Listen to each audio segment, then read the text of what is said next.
Kok punya saya ada bintik-bintiknya itu apa itu? Di sininya nggak kelihatan sih, nggak ada bintik-bintik. Clear. Tapi suaranya lewat itu atau sini? Ya udah, oke. Lebih baik itu. Silakan Pak, kalau mungkin mau dimulai. Ya ini Pak Antonnya mencoba dulu share screen-nya, bisa nggak? Coba. Ya, sebentar Pak, sebentar.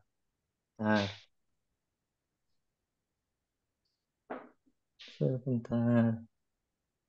Oke.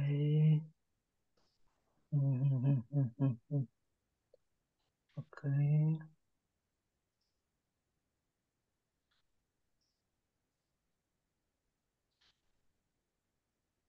Oke, bisa Udah ya? kelihatan, Pak? Oke, bisa. Kalau gitu di stop dulu deh Pak. Kita ini di Oke. stop, asalnya ngetes aja dulu. Iya, Di iya, stop sebentar, aja Pak, share sebentar. screen-nya dulu. Oke, siap. Ya.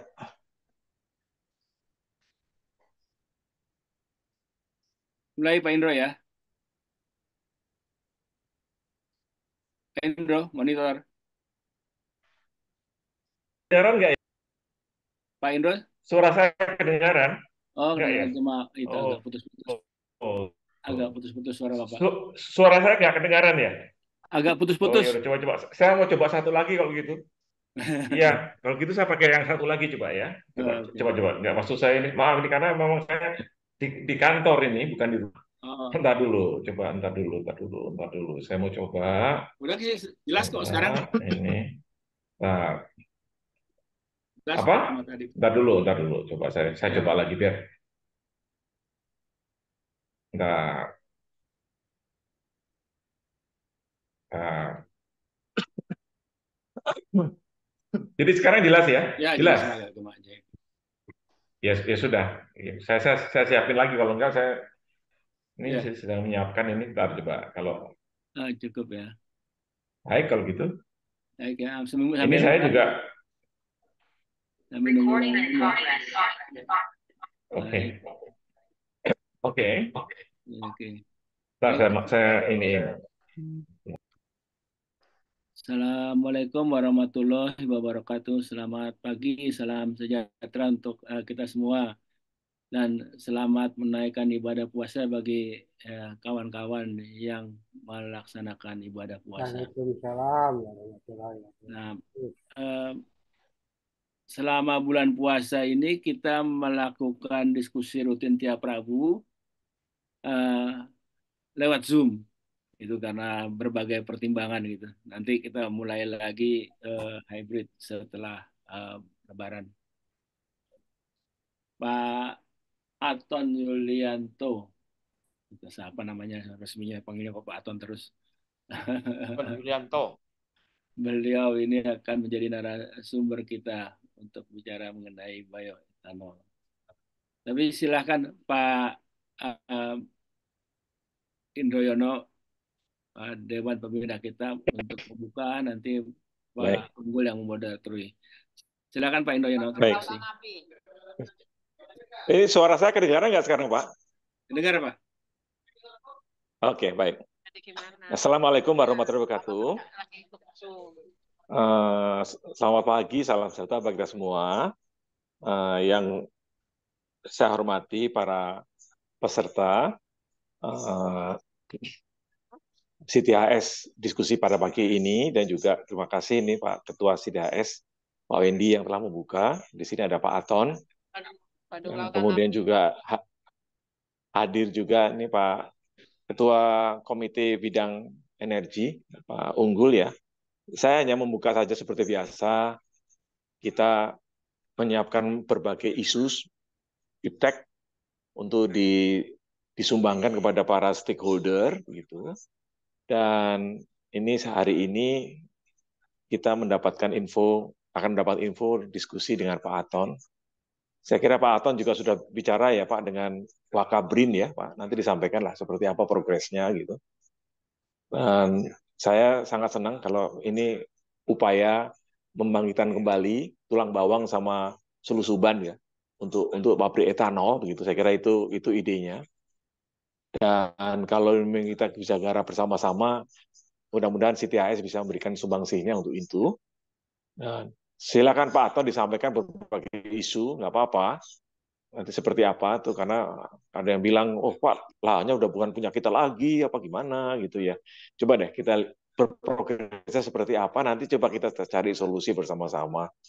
Bagaimana kita mengarah ke depannya. Bapak sekalian, sebenarnya saya sampaikan saja, mumpung kita ketemu bulan puasa ini kan kita sedang menyiapkan apa namanya position paper gitu dari semua paparan kita sejak tahun lalu, masing-masing 1-2 lembar per topik untuk diserahkan kepada pemerintahan yang baru.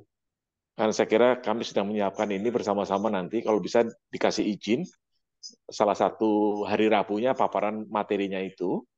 Dan karena kan nanti pemerintahan baru akan diputuskan tanggal 20 Maret ini ya, siapa yang menang pemilu gitu. Jadi nggak ada position paper dari CTAS untuk diserahkan. Jadi ini materinya sudah kita siapkan. Jadi ini salah satu, biar kita tuh semangat gitu. Karena saya melihat teman-teman ini sebagian semangat, sebagian harus dipacu semangatnya untuk kita bermain di CTAS. CTAS ini saya melihatnya ke depannya akan sangat penting. Karena iptek yang ada sekarang banyak masukannya dari CTAS yang akan menjawab kebutuhan-kebutuhan negara kita untuk masa-masa ke depan ini. Jadi hari ini menjadi sangat penting kalau Pak Aton bisa cerita. Ceritanya bisa cerita sejak 30 tahun yang lalu ya, karena kita mulai etanol sejak itu. Nanti kita melihat apa langkah-langkah akan digarap ke depan. Pengantar dari saya itu saja. Saya serahkan sekarang ke Pak Unggul untuk menjadi moderator untuk acara kita pada hari ini. Terima kasih. Wassalamualaikum warahmatullahi wabarakatuh. Waalaikumsalam warahmatullahi wabarakatuh. Assalamualaikum warahmatullahi wabarakatuh. Yang terhormat Pak Indroyono, Pak Wendy, kemudian Pak Aton selaku narasumber dan Bapak Ibu sekalian. Pagi ini kita akan mendengarkan presentasi dari Pak Aton terkait dengan bioetanol ya. Dan sesungguhnya bioetanol itu seperti kita ketahui kan untuk zamannya BPPT ya, Pak Habibie dulu sudah lama itu. Waktu itu Pak Wardiman membangun pilot plant di Lampung ya. B2 Balai Besar Teknologi waktu itu Gasohol ya. Nah, sekarang kelihatannya pemerintah udah terpacu lagi akan menggunakan bioetanol, dan memang dibanding dengan temennya yaitu biodiesel, bioetanol ini termasuk agak lagging ya, agak telat di belakang karena masalah bahan baku kelihatannya. Jadi kalau di negara seperti Thailand, kemudian Brasil, bioetanol itu adalah rajanya ya dari biofuel, maka di Indonesia biodiesel. Jadi bioetanol masih agak tertati-tati. Nah, hari ini Pak Aton tentunya akan memberikan pencerahan ya tentang masalah bioetanol, bukan hanya sekedar teknologi, tapi juga masalah keekonomian, permasalahan dari bahan baku, dan juga kebijakan yang akan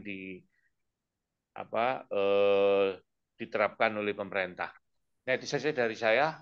Selanjutnya saya serahkan ke Pak Aton. Silakan Pak Aton. Terima kasih.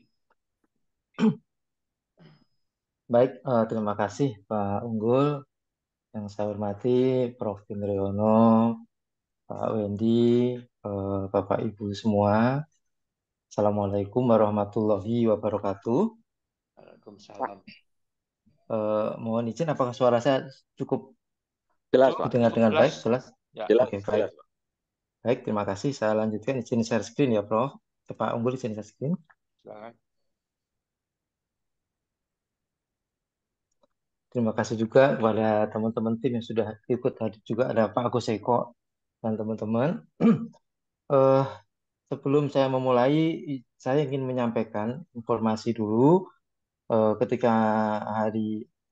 minggu lalu saya dan tim menyampaikan hal yang terkait dengan ini ke Pak Waka, yang secara garis besar intinya adalah kita diminta untuk menyiapkan suatu konsep atau grand strategi untuk pengembangan bioetanol ini secara utuh dari berbagai aspek sehingga betul-betul ini nanti bisa terrealisasi. Bahkan pada titik akhir pertemuan juga sudah ada satu angka yang sudah menjadi patokan kita bahwa setidaknya dalam grand strategi itu akan dibangun 37 pabrik bioetanol dengan kapasitas masing-masing 150.000 liter yang tersebar di berbagai daerah sesuai dengan ketersediaan dan potensi bahan baku yang ada. Itu kira-kira secara ringkas.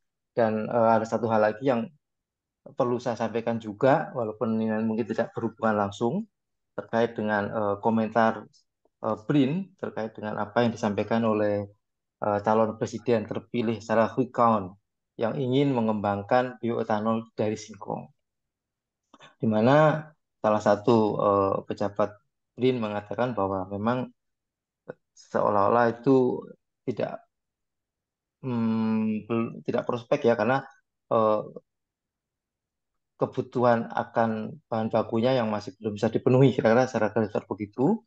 Dan Pak Waka menyampaikan sebagai BRIN, walaupun memang secara risetnya itu seperti itu, sebaiknya memang penyampaiannya bukan begitu, kira-kira seperti itu. Jadi perlu bahasa untuk mengemas bahwa setidaknya bahwa ketika singkong itu tidak prospektif pada saat ini, kira-kira yang harus disampaikan apa yang prospekkan begitu dan seterusnya. Ini ada hasil diskusi dengan Pak Waka yang waktu itu cukup lama waktunya. Dan minggu depan kami diminta untuk menyampaikan lagi dengan melengkapi puzzle-puzzle yang ada dan melibatkan seluruh komponen, baik itu di internal BRIN maupun eksternal BRIN.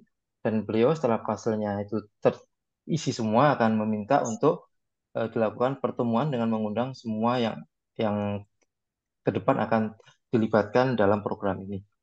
Baik, Pak Unggul dan Prof. Indroyono, Bapak Ibu semuanya yang saya hormati. Jadi pagi ini kami menyampaikan topik untuk diskusi tentang bioetanol sebagai alternatif sumber energi bersih menuju kemandirian energi. Nah, ini di sini ada foto lama tentang Bio Pertamax. Nah, ini kira-kira harapan kita nanti sudah terrealisasi mulai banyak lagi di dalam SPBU Pertamina Bio Pertamax.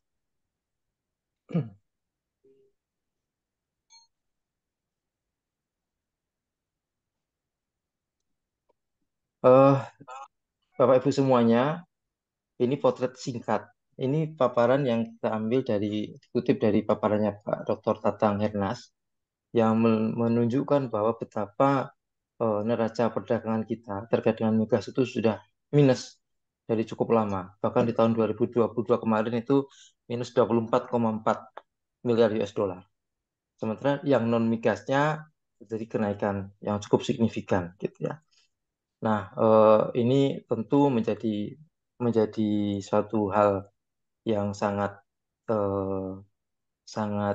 menjadi perhatian kita semua, karena setidaknya dari situ kita bisa lihat bahwa dari sekian banyak minus neraca kita itu di tahun 2021 itu 95% itu adalah berupa BBM, dalam ini adalah premium dulu atau sekarang itu Pertalite.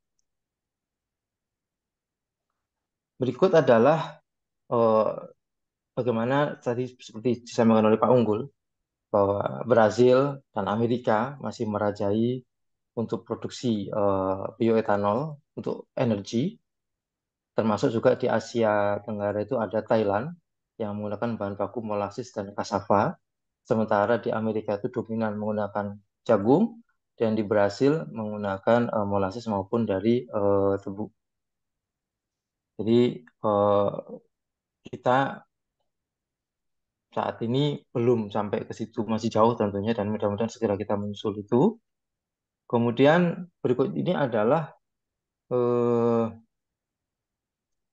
terkait dengan bioetanol, bahwa bioetanol itu mempunyai peluang yang besar sebagai substitusi pertalite, ya, bahkan bisa sampai 10 dan 25%. Gitu. Di kami di B2TP kita mencoba untuk mobil operasional sehari waktu itu adalah sampai 15%. Itu Pak Bambang Triyono yang sering menggunakan itu.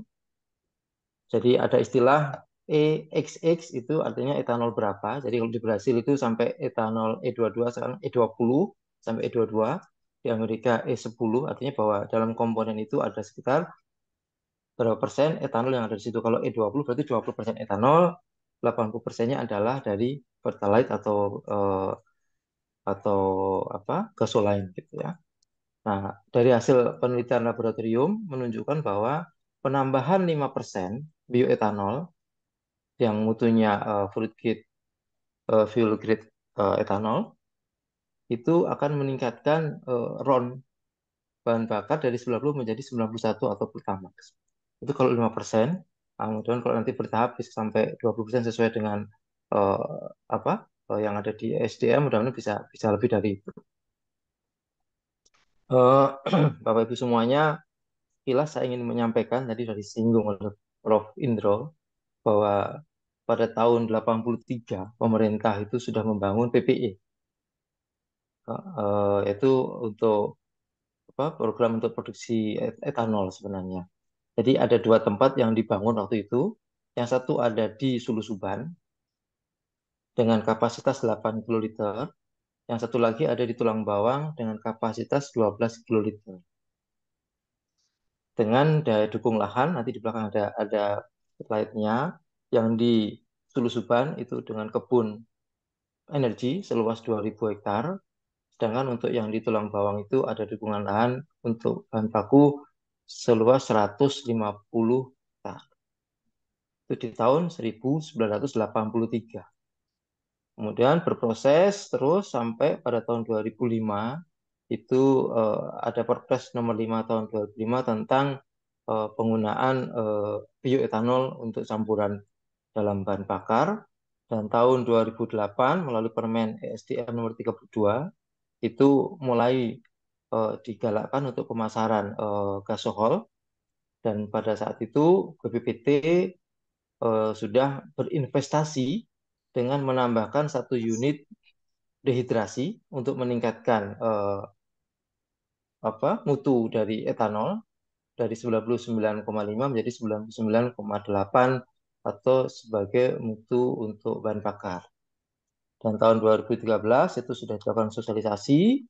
Waktu itu cukup rame, walaupun tadi seperti disampaikan Pak Unggul, dibandingkan dengan bioetanol ini progresnya jalan di tempat.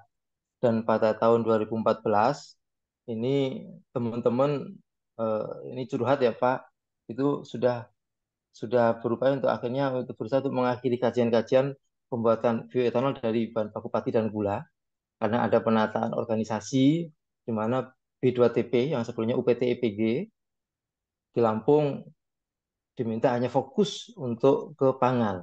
Jadi kita tidak untuk ke energi gitu. Jadi sampai di situ ceritanya terkait dengan bioetanol. Bapak Ibu semua yang saya hormati, sampai saat ini data tahun 2015, itu ada kurang lebih 9 atau 8 tepatnya ya, yang besar-besar pabrik bioetanol yang ada di Indonesia. Nah, Bapak Ibu semuanya, pabrik-pabrik bioetanol ini ada karena adalah salah satu misi dari Pak Habibie membangun 2 pilot plant etanol tadi itu. Jadi dengan pembangunan 2 pilot plant itu, akhirnya pihak swasta terdorong untuk membangun pabrik-pabriknya. Jadi kalau kalau saya bisa sampaikan bahwa apa yang diharapkan dari pembangunan pilot plant itu misinya sudah bisa terpenuhi karena sudah dapat menginspirasi swasta untuk membangun pabrik-pabrik bioetanol tersebut. Nah, yang ada bintang-bintang itu, Bapak Ibu semuanya, itu adalah yang mempunyai unit dehidrasi. Jadi yang dia bisa menghasilkan etanol fuel grade. Jadi kalau dari sini kita lihat sudah ada 2 yang tidak beroperasi, yaitu PT Indonesia Ethanol Industry dan PT Medco Ethanol Lampung. Ini dua-duanya berhenti beroperasi karena isunya adalah terkait dengan bahan baku, seperti yang tadi Pak Unggul sempat sampaikan di awal. Jadi kalau itu kita hitung totalnya, maka sebenarnya produksi kita sangat kecil. Kapasitas produksinya, bukan produksinya ya Pak, karena dia bisa produksi di bawah kapasitas terpasangnya, itu hanya kurang lebih 213 setengah gitu ya, liter per day gitu ya, atau 213.500 liter per day. Ini jauh-jauh lebih kecil dari kebutuhannya. Ini adalah teknologi yang digunakan. Kita lanjutkan. Nah, bioetanol sebagai bahan bakar nabati ini, Bapak Ibu semuanya, itu memiliki angka oktan yang tinggi sehingga cocok untuk digunakan sebagai substitusi gasolin. Itu kita sudah buktikan. Kemudian yang kedua, etanol adalah salah satu renewable fuel. Nah, seperti yang kita ketahui semua, bahwa ketika kita bicara renewable fuels, itu maka kita tidak akan pernah kehabisan bahan baku harusnya. Kenapa? Selama masih ada yang mau menanam, selama masih ada yang mau berbudidaya, maka selama itu juga harusnya bahan bakarnya tersedia. Itu yang membedakan dengan yang bahan bakarnya dari fosil. Kemudian pemerintah sudah tadi sejak tahun 2005 sudah mendorong penggunaan etanol sebagai bahan bakar atau untuk peningkatan bauran energi nasional dan dikuatkan dengan Permen SDM nomor 30 tahun 2008 sehingga sejak saat itu riset-riset mulai banyak dilakukan untuk mencari alternatif bahan baku sebagai sumber dari bioetanol tersebut. Secara garis besar, Bapak Ibu semuanya, sumber bahan baku bioetanol dapat kita kelompokkan menjadi 3 jenis. Yang pertama adalah yang basisnya dari gula. Ini bisa dari tebu, dari molasis, dari sorghum manis, dan sebagainya. Kedua dari pati. Dari pati ini ada dari jagung, kemudian dari singkong, kemudian dari sagu, dan seterusnya.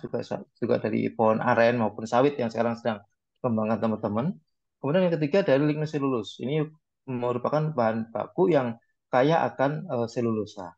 Nah, untuk saat ini itu yang teknologinya sudah betul-betul kita sebagai ex BPPT kuasai semuanya, teman-teman. Itu adalah yang berbahan baku gula maupun pati yang kita menyebutnya sebagai generasi pertama. Sedangkan generasi kedua, risetnya saat ini beberapa sedang dilakukan oleh teman-teman, walaupun secara ekonomi masih belum jauh dari harapan. Tapi sudah dimulai. Tadi Pak Agus menyampaikan beberapa hal sudah dimulai dari situ. Kemudian, nah ini ada yang generasi 1, tadi sudah sampaikan di awal, itu yang pabrik-pabrik di Indonesia tadi itu paling banyak menggunakan bahan bakunya tetes, gitu ya.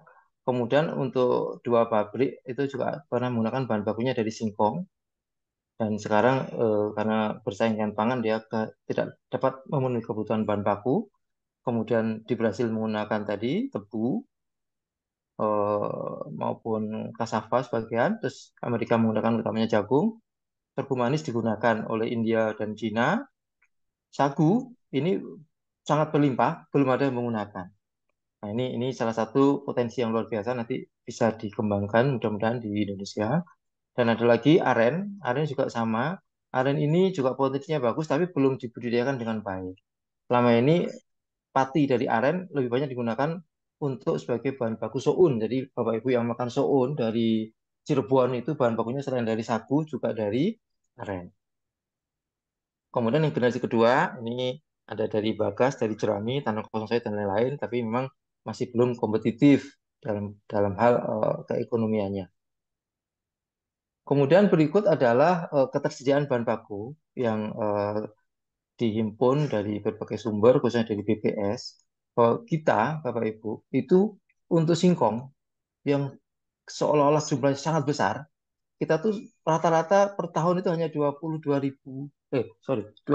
juta ton, gitu ya. Nanti ini akan habis pemakaiannya itu, kira-kira bahkan kurang. Kemudian jagung kita menghasilkan 19,5 juta ton. Ini juga kadang-kadang impor karena kebutuhan untuk pakan luar biasa besar. Kemudian sagu ini kita punya produksi besar, tapi belum betul-betul tereksplorasi dengan baik. Kemudian ada juga tebu yang hasilnya juga besar, 27,9 juta ton, tapi juga masih belum cukup untuk memenuhi kebutuhan dalam negeri. Nah, ini adalah tantangan ke depan dari sektor pertanian yang harus diupayakan supaya ini betul-betul bisa memenuhi kebutuhan tadi itu. Nah, ini tambahan informasi terkait dengan tadi yang saya sampaikan di awal, bahwa dulu B2TP itu awal mulanya adalah pilot plant energy, kemudian menjadi sebuah UPT, unit pelaksana teknis, dan bergeser menjadi balai besar, dan saat ini setelah menjadi BRIN, terbang jatuh ke bawah menjadi sebuah laboratorium. Jadi luar biasa, menyedihkan memang karena support riset dari situ ketika sudah menjadi laboratorium sudah menjadi sangat kecil karena dukungan pembiayaan dan lainnya juga menjadi hampir tidak ada. Kemudian kita masih punya 16 orang ahli rekayasa terkait dengan bioetanol ini dan beberapa sudah tersebar ke pusat-pusat riset lainnya dan juga ada kurang lebih 15 tenaga terampil yang dulu menjadi andalan B2TP dan ini juga sebagian sudah pada siap-siap untuk masuk ke usia pensiun. Nah, kemudian ini beberapa riset yang sudah teman-teman di Lampung lakukan dari mulai singkong, jagung, sagu, sorghum, sekarang masuk ke sawit dan sebagainya dengan hasil-hasil seperti ini. Jadi ini dasar hitung-hitungan kita. Kalau kita mau menghasilkan 1 liter etanol, kira-kira dengan kandungan pati yang ada di singkong normal, itu kita butuh 6,5 kilogram. Kenapa saya sampaikan singkong normal? Singkong normal itu adalah singkong yang dipanen sesuai umurnya. Jadi misalnya dia umurnya 10 bulan, ya dipanen 10 bulan. Tapi kenyataan di lapangan saat ini, petani memanen itu umur 6 bulan. Kenapa? Karena kebutuhan dan kedua karena memang permintaan dari yang punya lahan. Akibatnya singkongnya kecil, produktivitasnya rendah, dan kandungan patinya kadang hanya separuhnya. Yang biasanya 28%, kadang dia cuma 14%. Jadi untuk menghasilkan 1 liter etanol butuhnya ya bukan 6,5 kilo lagi, sudah 13 kilo, seperti itu. Jagung, itu 2,5 kilo jagung akan menghasilkan 1 liter etanol, ini relatif stabil, karena jagungnya jagung pipilan kering. Kemudian dari sagu itu juga relatif stabil, varietas sagu yang mana dan di daerah manapun hampir nggak beda jauh, bahwa 13 kg empulur sagu akan menghasilkan 1 liter etanol. 13 empulur itu artinya adalah bagian dalam dari pohon sagu yang sudah dilakukan pengecilan ukuran, yang biasanya pada saat untuk menghasilkan pati, dia akan dihaluskan dan diendapkan patinya. Tapi kalau untuk menghasilkan etanol ini, teman-teman semua bagian, termasuk ada sebagian kecil selulus yang ada di situ, digunakan sebagai bahan baku. Sehingga dengan begitu 13 kg tadi menghasilkan 1 liter. Dan ini memotong satu tahapan proses untuk menghasilkan sebuah pati. Sorghum, ini dari sorghum manis, itu kira-kira 23 kg batangnya itu akan menghasilkan 1 liter etanol. Kemudian ini kita bicara terkait dengan peluang penggunaannya, bahwa data tahun 2022 itu konsumsi gasoline atau pertalit itu 37 juta kiloliter. Di mana kapasitas pabrik bioetanol tadi yang saya sampaikan, kalau dihitung totalnya dalam 1 tahun itu hanya 400.000 kiloliter. Nah, kalau kita menggunakan campurannya itu kira-kira 5% etanolnya, ya, maka kalau misalnya kita hitung sederhananya di tahun 2023 atau 2024 sekarang sudah 40 juta kiloliter, kita butuh 2 juta kiloliter bioetanol per tahun.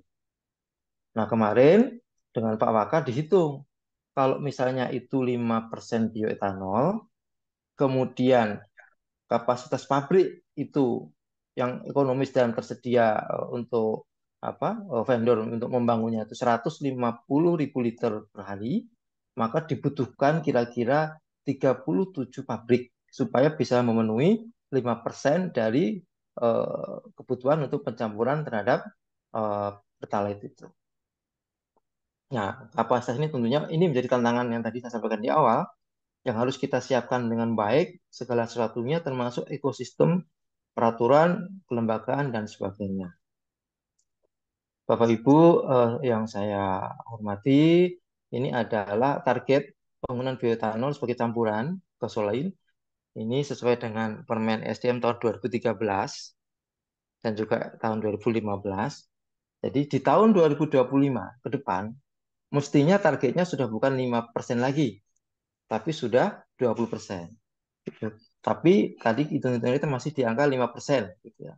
Nah, kita bisa lihat di sini bahwa kalau kita menggunakan bahan bakunya singkong, misalnya ya, bahan baku singkong, kalau seandainya kita bicara, anggap saja tidak usah 20% tahun 2012, 10% saja, seperti tahun 2020 misalnya, maka kita membutuhkan 24,5 juta singkong normal, gitu ya, bukan singkong panen cepat. Padahal tadi produksi nasional kita itu hanya 22 sekian juta. Jadi kalau semua pun dipakai untuk bioetanol itu masih belum cukup. Apalagi kalau dipakai untuk food 50%, terus 40% dipakai untuk tapioka sebagai apa namanya sizer di industri kertas dan tekstil, habislah yang untuk dipakai untuk bioetanol. Ini tantangan yang nanti harus kita tuntaskan juga karena masih banyak hal terutama yang berkaitan dengan strategi-strategi peningkatan produksi dari bahan baku yang ada tadi. Bapak Ibu semuanya, tantangan-tantangan tadi kalau kita ringkas sebenarnya yang pertama itu masih berhubungan dengan bahan baku, baik karena kompetisi maupun karena harga. Yang berikutnya berhubungan dengan biaya produksi yang masih tinggi, karena input energinya pabrik yang ada yang tidak terintegrasi saat ini masih menggunakan energi fosil batubara maupun solar.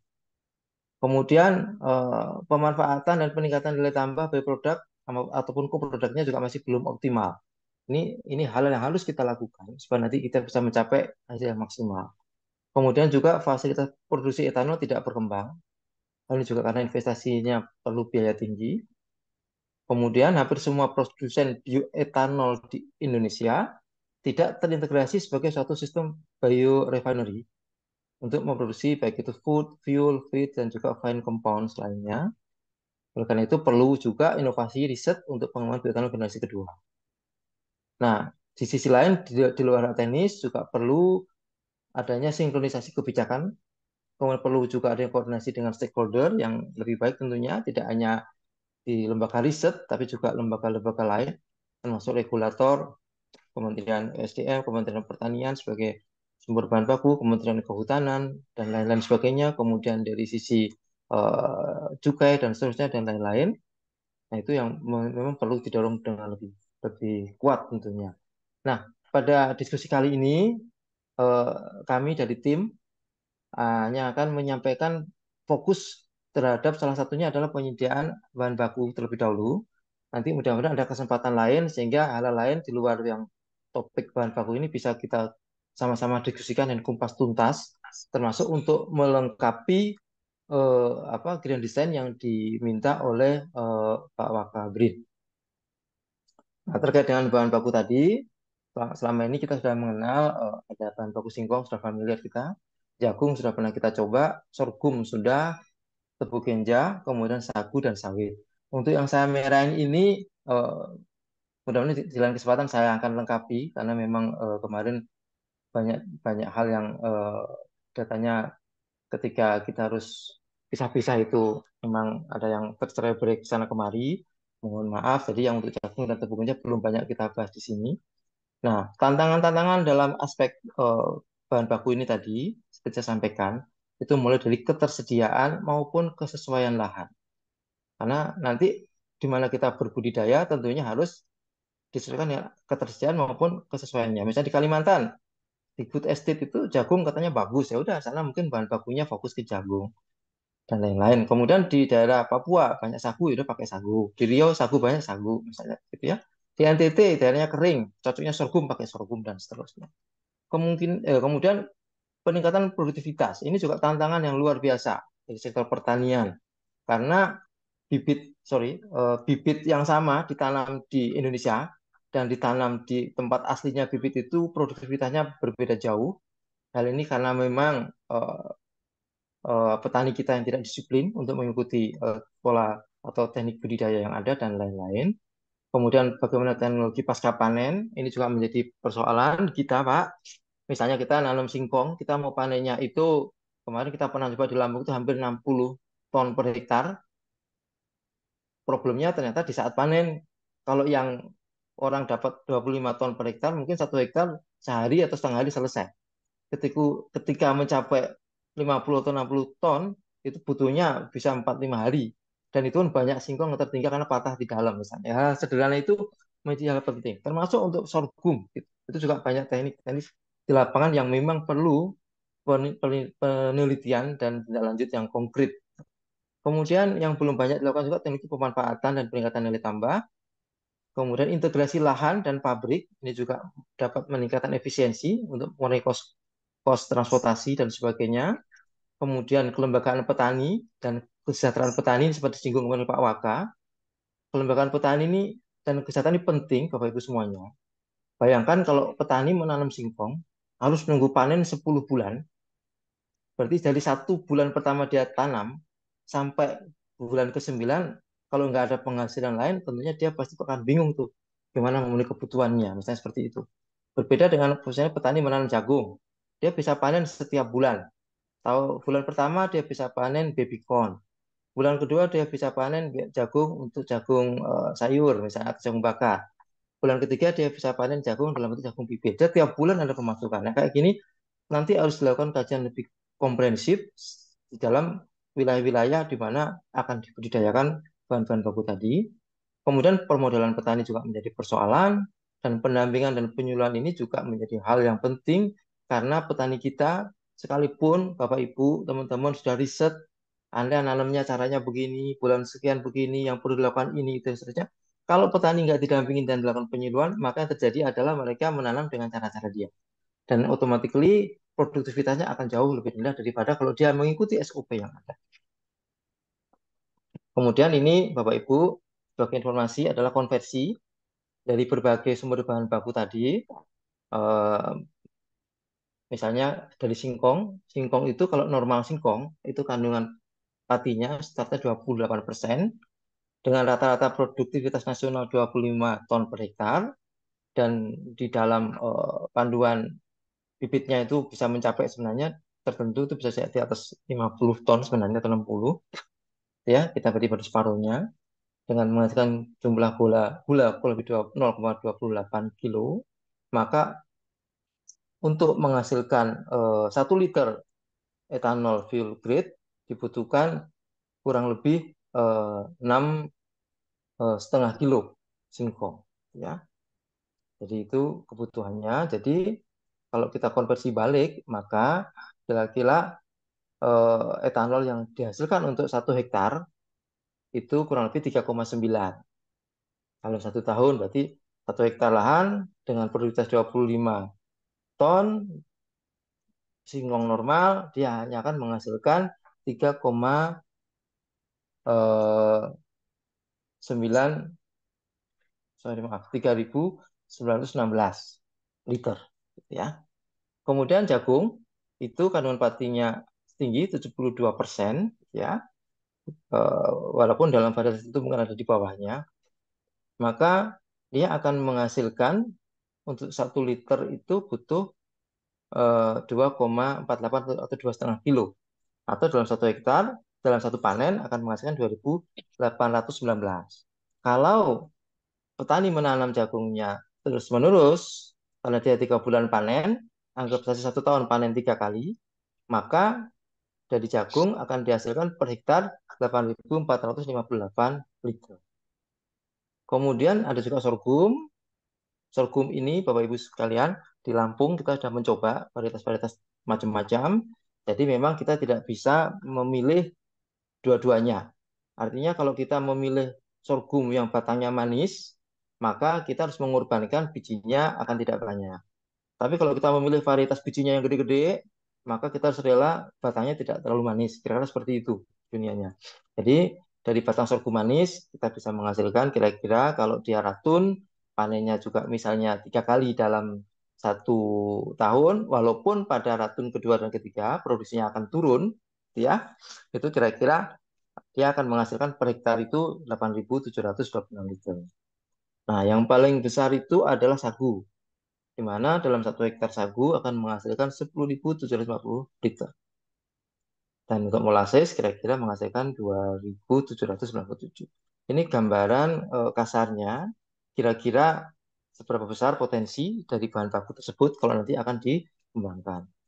Semisal misalnya singkong, ketika kita bisa menghasilkannya itu bukan 25 ton per hektar, tetapi misalnya 50, berarti automatically maka dalam 1 tahun dia akan menghasilkan 2 kali atau sekitar 8.000 misalnya seperti itu, dan seterusnya. Dan ada satu lagi, yang satu hal yang juga punya prospek yang sangat bagus, yaitu batang sawit yang tua, yang sudah umur lebih dari 25 tahun, itu batangnya bisa kita ambil empulurnya seperti sagu, dan kita bisa jadikan sebagai sumber energi maupun sebagai sumber bioetanol. Dan bagian batang ujung paling atas sekitar 1 meter itu bisa ditiriskan untuk menghasilkan nira, dan niranya itu bisa digunakan sebagai gula sawit, ya, seperti dengan mirip seperti gula aren. Kemudian ini kita masuk ke dalam area singkong tadi. Ini datanya Bapak Ibu semuanya. Jadi kita itu per tahun rata-rata hanya 22-23 juta ton, walaupun kebutuhan tadi sangat besar. Dan ini data dari Pemprov Lampung. Di Lampung itu adalah produksi singkong terbesar di Indonesia, tapi angkanya juga stagnan dari tahun 2007 sampai sekarang itu juga nggak beranjak jauh dari angka 7,5 sampai paling tinggi itu di tahun 2011 itu 9 juta ton. Kemudian ini adalah penggunaan, jadi gambaran kasarnya penggunaan singkong itu Bapak semuanya. Jadi dari 22 atau juta ton tadi itu kurang lebih hampir 50% itu digunakan untuk industri makanan. Kemudian untuk industri-industri lain itu cukup besar, bahkan selalu impor, terutama untuk kertas, itu sudah hampir semuanya kepakai, 50% juga.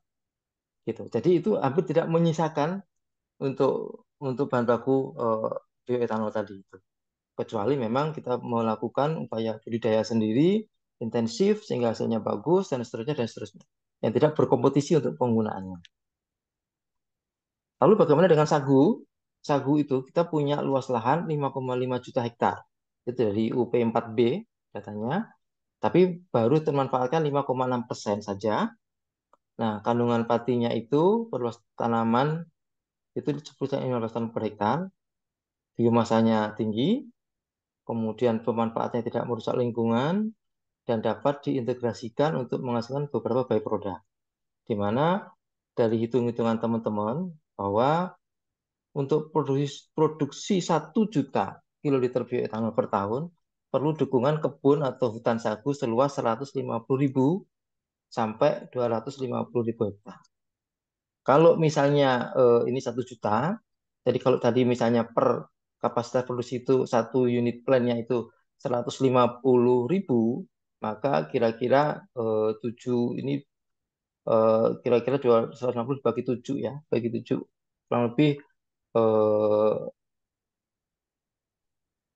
47 ya 30.000 hektar, 30.000 hektar sudah cukup untuk satu kilang untuk menghasilkan bioetanol 150.000 liter per hari. Ini penyebarannya cukup merata. Nanti kalau ada riset terkait dengan kesesuaian lahan mungkin bisa difokuskan di sini, ya. Mungkin dengan menggunakan penginderaan jarak jauh atau apa, kita bisa lihat mana ada potensi untuk ditanamin sagu atau pengembangan sagu lebih lanjut. Jadi mulai di Sumatera ada, Kalimantan ada, di Jawa sedikit, Papua banyak, Maluku cukup banyak, Sulawesi juga ada. Kemudian ini adalah hal normatif yang sudah kita lakukan, riset-riset kita, bahwa dari sagu itu bisa kita gunakan sebagai bahan baku bioetanol dengan proses kering, dan juga bisa kita gunakan starchnya itu untuk bahan pangan lainnya. Kemudian ini adalah flow untuk produk yang dihasilkan dari sagu. Sebenarnya ketika sudah menghasilkan pati, maka apapun yang bisa diturunkan dari pati itu bisa kita buat. Kira-kira seperti itu. Kemudian batang sawit, Bapak sekalian, tadi saya sampaikan, yang usianya sudah di atas 25 tahun dan tidak produktif, itu dalam kurun waktu 2010 sampai 2035, di Indonesia itu ada sekitar 450.000 hektar yang harusnya ditebang dan ditanam ulang setiap tahunnya. Kemudian setiap hektar itu akan tersedia biomasa kering itu 43 sampai 50 ton atau setara 100 sampai 125 batang. Di mana kandungan gula kepatinya adalah 12 sampai 48%. Ini tergantung dari beberapa faktor. Kemudian dengan proses pemisahan secara kering yang efisien dapat diperoleh sekitar 20% tepung pati dan selebihnya berupa tepung biomasa sebagai bahan bakar berkalori tinggi, yaitu kurang lebih 4.300 dan 4.500. Ini risetnya sudah cukup panjang, sudah dipatenkan di Jepang maupun Amerika. Jadi dari sini punya potensi yang baik selain sebagai bioetanol dari 20% tadi tuang padi, juga sebagai bahan bakar untuk pembangkit atau generator. Ini penyebaran sawit paling banyak di daerah Sumatera. Mohon maaf gambarnya kurang bagus karena grafiknya tinggi-tinggi supaya bisa masuk semuanya. Jadi kira-kira kalau kita menggunakan bahan baku itu maka fokusnya di seputaran Sumatera dan Kalimantan di sepanjang Katulistiwa. Kira seperti itu. Kemudian ini proses yang sudah dihasilkan oleh teman-teman. Ini di masing-masing tempat ini dilakukan uji, di mana kandungan gula tertinggi dan seterusnya. Beberapa alat sudah ada di Lampung, sampai kita menghasilkan ukuran partikel sangat kecil, seperti mungkin sudah nano gitu ya, yang dapat langsung ditembakkan ke engine sebagai bahan bakar untuk sebuah generator. Dan patinya tadi itu yang mengandung pati tinggi bisa digunakan sebagai bahan baku untuk bioetanol. Ini sudah dipaten di Jepang maupun dipaten di Amerika. Kemudian ini Bapak Ibu semuanya, ini kalau yang belum pernah ke Lampung, ini plan kita di Lampung. Ini yang di Sulusuban, ya, sisa-sisa dari masa lalu, mudah-mudahan nanti bisa dilakukan penyempurnaan. Kalaupun toh tidak separuh, mungkin sebagian besar juga lebih baik, supaya nanti bisa menjadi sesuatu yang bermanfaat. Kemudian ini sorghum Bapak Ibu, sorghum manis. Ini umur panennya kira-kira 3,5 rata-rata sampai 4 bulan gitu ya. Hasilnya kalau kita manis maka bijinya kecil produksinya. Jadi kalau kita ambil yang manis maka bijinya itu paling hanya 2 sampai 2,5 ton per hektar. Itu pun kalau tidak diserang oleh burung. Karena penyakit utama nanam sorghum karena dia terbuka atau telanjang di situ adalah burung. Sehingga di Jawa Timur itu nanam sorghum biasanya dikasih penutup atasnya supaya nggak dimasukin burung. Ya, jadi kemudian dari batangnya stoknya itu kita kita peras untuk menghasilkan nira gitu ya. Dan selain itu juga menghasilkan bagas ya, di mana daunnya juga bisa kita manfaatkan gitu ya untuk keperluan pakan dan lain-lain. Ya, dan ini sorghum ini mirip dengan jagung, dia tidak butuh banyak air. Ketika dia ditanam 2 minggu pertama dia butuh air, setelah itu kalau butuh airnya tidak banyak dia masih bisa tumbuh dengan baik. Kemudian ini adalah bagaimana sorghum oleh teman-teman dijadikan sesuatu sampai ke pemanfaatan beberapa byproductnya melalui sebuah proses biorefinery. Ada beberapa sudah dilakukan, tapi ada juga riset-riset yang belum dilakukan. Nanti ini bisa dilengkapi kalau program ini bisa kita jalankan. Selanjutnya ini adalah plannya tadi. Nah, kalau sorghum ini ada yang bagian hijau pertama ini ada untuk pemeras, pemeras apa namanya batang untuk ambil niranya, ya. Dan ini juga ada unit unit dehidrasi yang paling ujung sini bagus semuanya. Dan samanya unit distilasi. Nah ini unit-unit ini yang tadinya itu dilengkapi di tahun 2012 atau 2013, saya lupa tadi itu. Nah ini juga cukup mahal Bapak Ibu. Nah, ini sebenarnya nanti ini bisa juga dilakukan pendalaman kira-kira untuk pabrik-pabrik existing bioetanol yang dia belum sampai ke fuel grade apa yang harus dilakukan. Karena tentunya kita nggak akan meninggalkan begitu saja pabrik-pabrik yang sudah ada. Apalagi pabrik yang sudah produksi bioetanol fuel grade tapi sekarang nggak produksi karena kekurangan bahan baku. Mau tidak mau itu harus kita sentuh dalam program ini. Sehingga paling tidak kalau tadi ada 2, kalau butuh 37 pabrik, mungkin sudah 2 pabrik sudah ada dari situ. Selebihnya mungkin kita maksimalkan untuk melakukan rekonstruksi ulang atau pembangunan ulang plan kita yang ada di Suluk Suban maupun yang ada di Tulang Bawang. Jadi paling tidak sudah ada 4 lokasi di daerah Sumatera atau Lampung yang mungkin nanti bisa kita usulkan untuk program ini pada tahap awal. Nah, ini adalah gambar-gambar teman-teman yang bekerja untuk memeras nira sorghum. Yang jelas pengalaman teman-teman di lapangan, kalau ini tidak dilakukan mekanisasi, maka biayanya akan sangat tinggi. Jadi tahapan-tahapan riset di tahap pasca panen juga masih dibutuhkan untuk beberapa komoditas bahan baku, termasuk sorghum. Ini adalah hasil teman-teman di riset dengan menggunakan generasi kedua dengan bahan baku Lignus cellulosa. Sudah dilakukan walaupun masih panjang dan sudah juga dipatenkan untuk yang dari bahan baku bagas sorghum untuk menjadi etanol. Namun ini masih perlu dukungan yang sangat kuat karena memang secara ekonomi prosesnya maupun kebutuhan enzim dan bahannya itu masih sangat mahal Jadi nanti ini mungkin menjadi senjata akhir manakala dari bahan-bahan lain memang sudah tidak bisa lagi dan manusia sudah mulai kekurangan bahan baku dari fosil. Nah, kesimpulan dan harapan yang pertama bahwa kemandirian energi dapat dicapai melalui pengembangan bioetanol yang berdaya saing tinggi.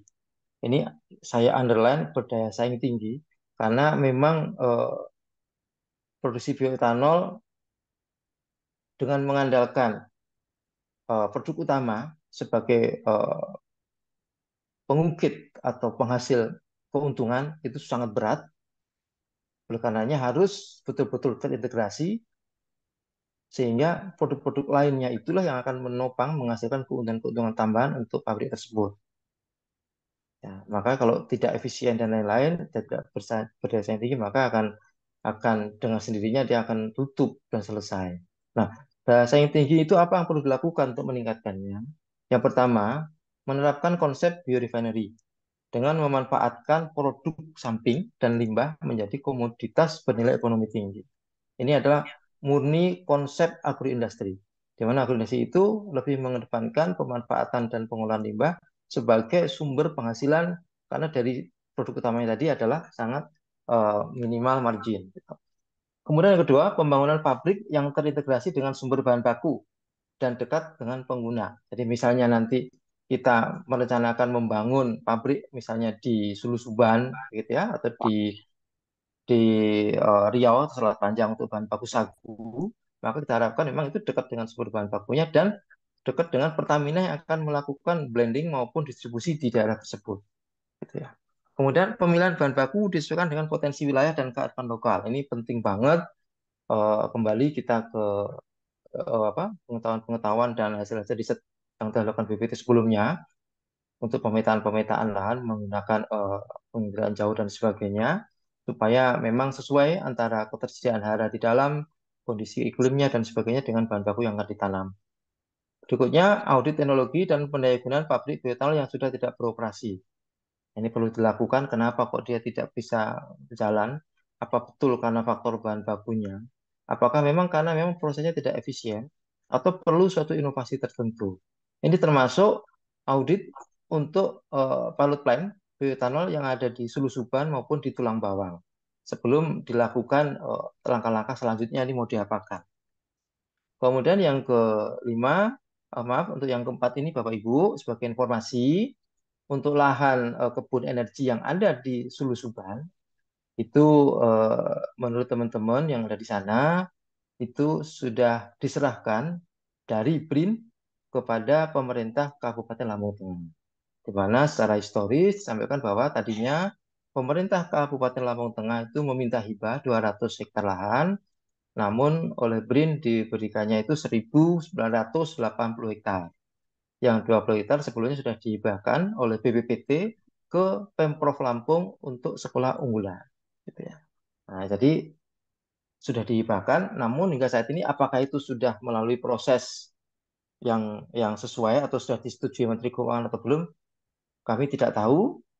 Jadi karena menurut aturan kita hanya sebagai pemakai, tapi yang memiliki penguasa lahan atau BUMN-nya itu adalah Menteri Keuangan. Dan dulu pernah suatu ketika kami mengajukan lahan itu supaya nggak menjadi temuan terus, itu diikutan program redistribusi lahan yang dilakukan oleh Presiden. Pak Amam sebagai Kepala BPT sudah berkonsultasi dengan Menteri ATR, Pak Sofyan Jalil waktu itu, dan Pak Sofyan Jalil setuju. Namun ketika itu saya bawa ke Kementerian Keuangan, CEHI, Direktorat Jenderal Barang Milik Negara, itu ditolak. Walaupun belum secara tertulis. Tapi mereka menyampaikan, oh nggak bisa mas, gitu. Tapi saya nggak tahu kalau sekarang tiba-tiba dengan mudahnya itu bisa diserahkan. Nah ini mungkin nanti perlu didalami lagi. Selanjutnya adalah hal yang sangat penting juga, adalah pelibatan secara aktif semua stakeholder dan sumber daya manusia iptek, baik yang ada di BRIN maupun non-BRIN, agar dapat mempercepat realisasi Kepres nomor 40 tahun 2023 tentang percepatan swasembada gula nasional dan penyediaan bioetanol sebagai bahan bakar nabati. Selanjutnya adalah membangun pabrik percontohan bioetanol pada daerah yang sudah siap ekosistemnya, Seperti misalnya yang berbahan baku sagu, ini sudah ada perusahaan yaitu Nasional Sagu Prima yang di bawah Sampurna Agro. Dia punya sagu yang terbudidaya dengan baik sehingga tidak ada masalah di dalam pasca panen dan panen. Itu di Selat Panjang ada 20.000 hektar. Yang tahun 2024 ini adalah tahun awal puncak panennya. Jadi beberapa saat sebelum saya memenuhi undangan untuk menyampaikan hal ini ke Pak Waka, saya menghubungi teman direksi yang ada di Sampurna Agro dan teman-teman di sana menyambut antusias. Kalau memang nanti ini akan dikonversi ke situ dan seterusnya, dia akan siap untuk support. Jadi mungkin bagian penting pada saat awal kita memilih lokasi dan bahan baku untuk menentukan di mana percontohan itu akan kita bangun. Dan yang terakhir adalah mendorong penggunaan bahan baku potensial lain untuk dimanfaatkan sebagai bahan baku bioetanol. Jadi contohnya misalnya seperti pohon sawit yang tua ataupun juga biomasa-biomasa yang masuk ke generasi kedua. Jadi demikian Ibu Pak semuanya yang saya hormati, yang dapat saya sampaikan. Terima kasih. Mohon maaf atas semua kekurangan. Dan ini adalah lokasi kita yang ada di Tulang Bawang. Ini brand kita di sana yang saat ini kondisinya sangat sangat memprihatinkan. Mudah-mudahan ini juga bisa dilakukan upaya-upaya positif untuk menanggulangi ini. Oke, demikian. Terima kasih. Saya akhiri. Wabillahi taufiq wal hidayah. Wassalamualaikum warahmatullahi wabarakatuh. Saya kembalikan ke Waalaikumsalam. Pak Unggul. Baik, terima kasih Pak Aton. Demikian tadi paparan dari Pak Aton. Berikutnya kita akan sampai pada diskusi pertanyaan. Silakan Bapak-Bapak kalau ada yang ingin mengajukan ini pertanyaan ke Pak Aton. Saya boleh, Pak. Yuk, silakan. Mbak siapa ini? Benar. Mbak Eni ya, Pak. Oh, Bu Enia. Maaf. Oh, ini Suaranya agak sebenarnya saya beda. dari lagi WFH ini. Ada beberapa pertanyaan. Ini dari segi apa ya, telaah teman-teman secara kesimpulan. Ini seolah-olah kan tadi sudah dijelaskan oleh Pak Aton secara komprehensif. Arahnya lebih baik disarankan ke sagu gitu ya kalau image dari tataran paparannya begitu dengan segala keunggulan sama mungkin hasilnya juga lebih banyak gitu ya dan efisiensinya perlahan juga produktivitasnya kayaknya paling tinggi itu dibandingkan sumber-sumber bahan baku yang lain. Eh, Kalau itu misalnya kita giring ke sagu dengan konsep yang tadi terakhir dari kesimpulan, itu eh, apa konsep saya jadi terbayang kayak kita dulu menyelesaikan garam ya. Jadi per lokasi nanti terus satu pabrik butuh disokong oleh berapa besar lahan, sehingga bisa menghasilkan sekian ribu kiloliter gitu ya. Terus dan ini tambah spesifik area karena sumbernya tadi kalau yang jagung mungkin di mana Gorontalo kayak atau Papua Sagu gitu ya. Itu melihat ke situ sih mungkin kita bisa tata bahwa pabrik-pabrik akan bisa dikonsepkan seperti terintegrasi dan juga eh, bisa dilakukan produksi bioetanolnya. Nah, dari situ kalau saya tanya kalau yang sagu sebetulnya itu kajiannya sudah sampai dengan proses produksi segala macam itu sudah tuntas atau belum? Karena seolah-olah tadi hasil dari analisanya itu kebanyakan memang pati sama ini ya gula ya tadi ya Pak Aton ya. Jadi mungkin analisanya apakah hanya sampai di situ eh, satu lagi yang ini mana Pak Cik jadi lupa. Yang sagu yang berapa? Yang kalau kita saat ini pertanyaan saya yang ke arah aplikasi yang sudah ada sekarang kita melihat itu waktu itu Pertamina E5 apakah memang juga sudah produksi sendiri atau gimana ya recent situationnya yang dia sudah sounding bahwa E5 bisa dimulai itu. Dan mungkin kalau E10 pastinya belum, tetapi potensinya bisa terlihat. Mungkin itu dulu ya, Pak Unggul, pertanyaan saya. Kalau untuk lebih, saya pernah dengar apa yang flexi fuel engine yang saat ini diproduksi oleh Toyota, itu kan diproduksi di Sunter, dikirim ke Brazil. Kalau saya tanya, sampai dengan E20, engine kita itu tidak perlu retrofit. Jadi sebetulnya kita punya potensi yang besar. Maksudnya kalau di apa digaungkan terus langsung diterapkan ke masyarakat, itu tidak perlu ada kayak semacam kita mau introduce biodiesel seperti dulu ya. Jadi engine-nya sendiri sudah ready sampai dengan flexi fuel, dan bahkan kalau tanpa retrofit bisa sampai 20% etanol. Itu dulu Pak, dua pertanyaan. Oke, Terima kasih. terima kasih. Silakan Pak Aton. Baik, terima kasih Bu Enia, terima kasih Pak Unggul. Nanti mohon teman-teman tim membantu melengkapi ya. Yang pertama terkait dengan sagu, Bu. Teman-teman sudah riset sampai menghasilkan bioetanol. Jadi existing pabrik sagu yang ada, kita ambil contoh misalnya Nasional Sagu Prima yang ada di Selat Panjang, dia punya lahan sendiri itu. Dia saat ini memproduksi sagu eh, batang sagu maupun sagu basah dari masyarakat, dan hasilnya adalah pati sagu. Nah, pati sagu ini Itu digunakan lokasinya di mana Pak Tom? di Selat Panjang, Bu. Selatan. Ya, itu penggunanya adalah selain kirim ke lokal juga ke Jepang untuk di satu maupun ke Ajinomoto, berbagai tepung-tepung dan lain-lain di Ajinomoto. Ya.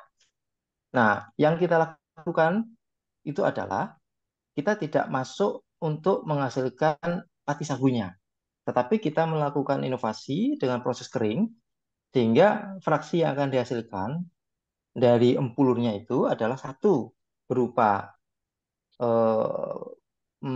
powder gitu ya, tepung yang kaya akan pati, tidak 100% pati, tapi kaya akan pati, itu kurang 20%, itu yang digunakan sebagai bahan baku etanol. Dan yang kedua sisanya adalah tepung yang tidak kaya pati, gitu kan gitu. Yang ini digunakan oleh teman-teman sebagai bahan baku untuk combustion engine. Nah, ini sudah dipatenkan bersama dengan waktu itu teman-teman dari Jepang juga. Jadi kalau misalnya ini akan diintroduce untuk dibangun, tentunya ini sudah jauh lebih siap karena dari sisi penyedia sagunya sendiri juga dia sudah ada bahan bakunya dan dia juga produksi setiap hari. Dan dia welcome untuk itu. Bahkan kalau pun seandainya kita kasih blueprint-nya dia suruh bangun pun kelihatannya dia mau. Yang penting ada off-taker-nya untuk membeli produknya dia. Ya, seperti itu yang terjadi di sagu ya, Bu. Berbeda dengan sagu yang ada di Papua. Sagu di Papua itu bentuknya hutan sagu. Sudah banyak perusahaan yang masuk ke sana, gitu ya. Dan sudah banyak juga yang balik kanan juga karena tidak sanggup untuk melanjutkan. Terakhir itu perhutani bangun di sana, gitu Ya, kan? perhutani bangun pabrik itu sagu, akhirnya dia Iya, keteteran masalah sumber energinya, ya kan? Yang iya, pabrik tepung sagu itu. Hmm. betul. Jadi selain sumber energi, memang eh, panen sagu yang di hutan itu luar Hmm. biasa berat karena tanahnya lumpur, harus Hmm. ngangkatin sagunya sampai ke tempat Oh. yang bisa untuk produksi. Kalau sudah dibudidayakan itu sudah ada kanal-kanalnya, dia panen, tebang, langsung ditarik sama perahu, ngalir sampai ke tempat tertentu. Jadi sudah benar-betul by sistem sudah lebih ekonomis gitu. Tapi bukan tidak mungkin di Papua mungkin dengan memanfaatkan atau mengoptimalkan pabrik sagu yang dibangun perhutani juga bisa dimulai.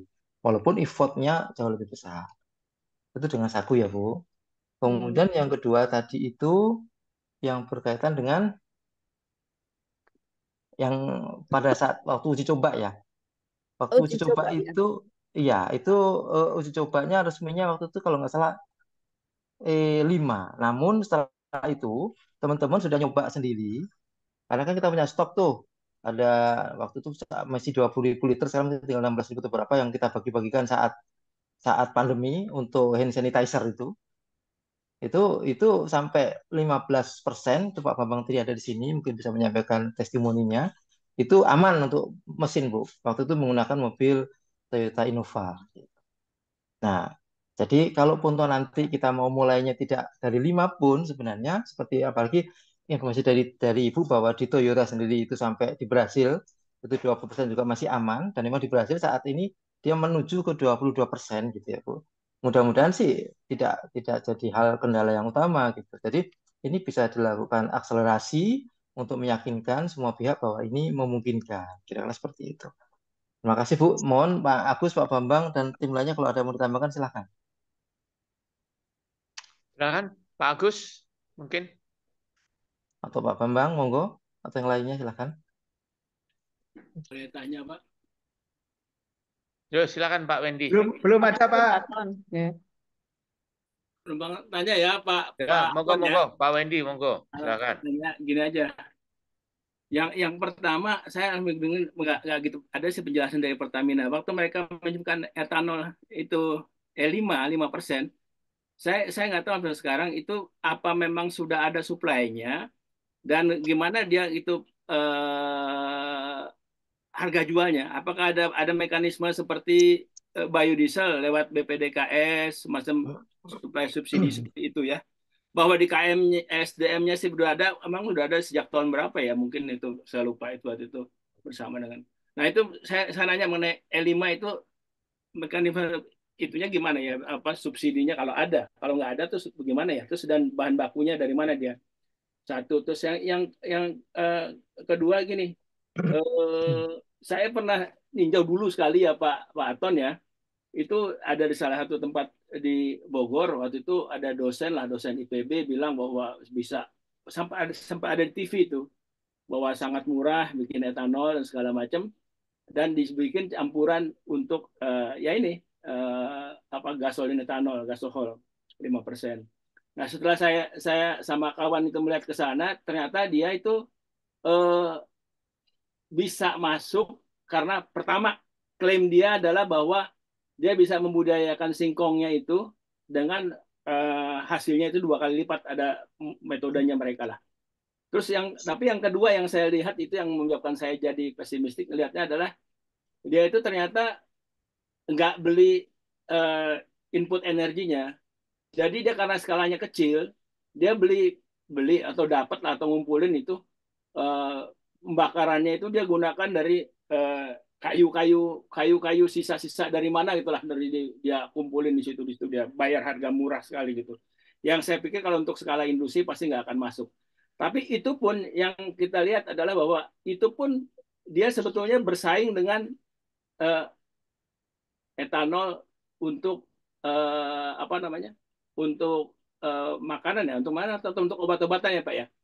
Jadi karena harganya lebih tinggi, jadi apa namanya untuk energi ya menjadi kan jauh lebih murah ya itu nggak masuk di situ. Jadi saya ngelihatnya ya Pak ya, sekalipun dia bilang ini saya resmi kok Pak dari perindustrian saya dikasih warna tertentu sehingga nggak boleh ini ya nggak boleh dijual untuk farmasi gitu. Tapi kelihatannya ada sebahagian yang diam-diam dia jual untuk mengkompensasi harga seperti itu. Nah, gimana tuh Pak Aton gejala-gejala seperti itu? Terima kasih Pak Aton. Langsung Pak Unggul? Iya, silakan. Oke, terima kasih.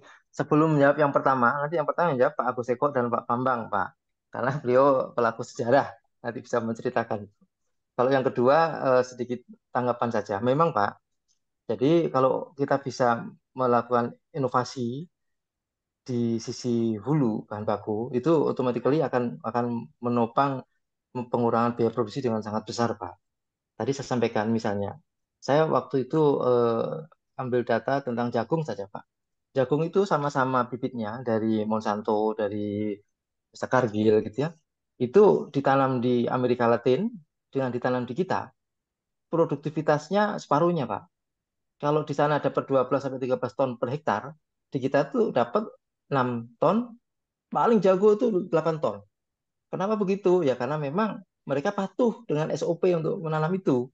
Petaninya punya uang untuk beli pupuk dan lain-lain. Kira-kira begitu, Pak. Makanya Pak, bagaimana kelembagaannya harus disentuh gitu. Nah, kalau dia 2 kali kan otomatis kan harga bahan baku pasti jauh lebih murah, Pak. Kira-kira begitu. Dari aspek bahan baku. Pun demikian dengan singkong dan lain-lain. Nah, yang kedua terkait dengan energi.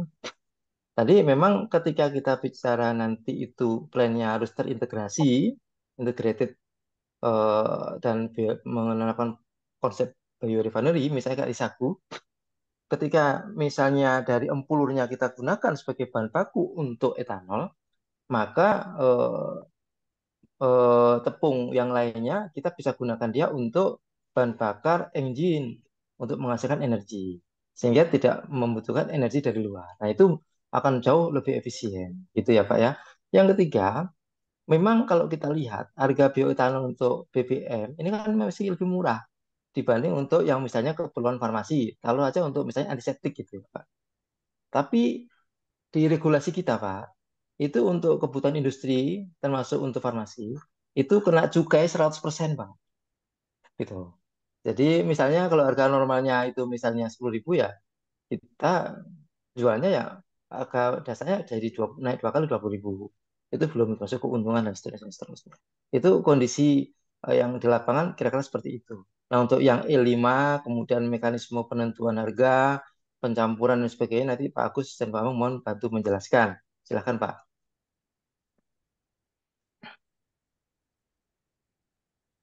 Baik, terima kasih. Assalamualaikum warahmatullahi wabarakatuh. Nama saya Agus Waalaikumsalam, Pak. Eko. Saya menyambung apa yang disampaikan Pak Aton dan permintaan Pak Aton. Yang nomor satu, saya ingin memberi tambahan informasi tentang tadi itu E10 atau E20. Jadi mobil saya itu dari tahun 2005 sampai 2016 itu rutin diisi dengan E20, kadang-kadang lebih karena lebih ngirit. Dan itu aman-aman saja. Jadi sama sekali tidak ada gangguan terhadap uh, fasilitas-fasilitas kendaraan yang terkait langsung dengan bahan bakar. Jadi saya kira aman. Apalagi kalau hanya E5 atau E10.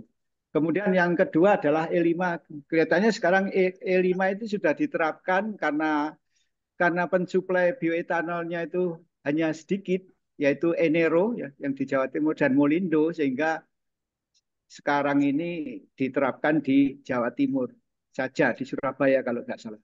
Sebenarnya itu sudah akan dimulai tahun 2018, tapi ya karena masalah harga dan sebagainya kelihatannya baru tahun ini direalisasikan. Ya. Jadi etanol dicampur dengan Pertamax. Kemudian tentang harga bioetanol, ini ESDM punya suatu peraturan terkait harga bioetanol yang dicampurkan ke bahan bakar. Jadi itu ada formulanya. Formulanya saya sudah lupa. Ya jadi setiap waktu itu selalu dievaluasi. Seperti contohnya tahun 2023 bulan September itu yang saya ingat 1 liter itu 12.700. Bulan sebelumnya 12.370 gitu. Jadi fluktuatif. Dan pada saat itu saat dicampur dengan bioetanol, pertama dicampur bioetanol 5% itu harganya lebih mahal 230 sekian rupiah gitu dari Pertamax yang murni. Tapi saya kira itu fair karena ya angka oktannya akan ikut meningkat biarpun eh, prosentasenya hanya 5%. Jadi itu tentang E5. Saya kira udah itu ya Pak Aton ya. Terus apa lagi? Pabrik-pabrik kecil itu ya, memang kalau pabrik-pabrik kecil itu ya tinggal mengumpulkan kayu bakar untuk menyuling dan sebagainya jadi. Tapi itu kan jadi susah ngontrolnya itu. Lebih mahal dibeli lebih mahal dijual bukan sebagai bahan bakar, tapi adalah bahan rekreasi orang untuk untuk minuman dan sebagainya itu susah diatur itu.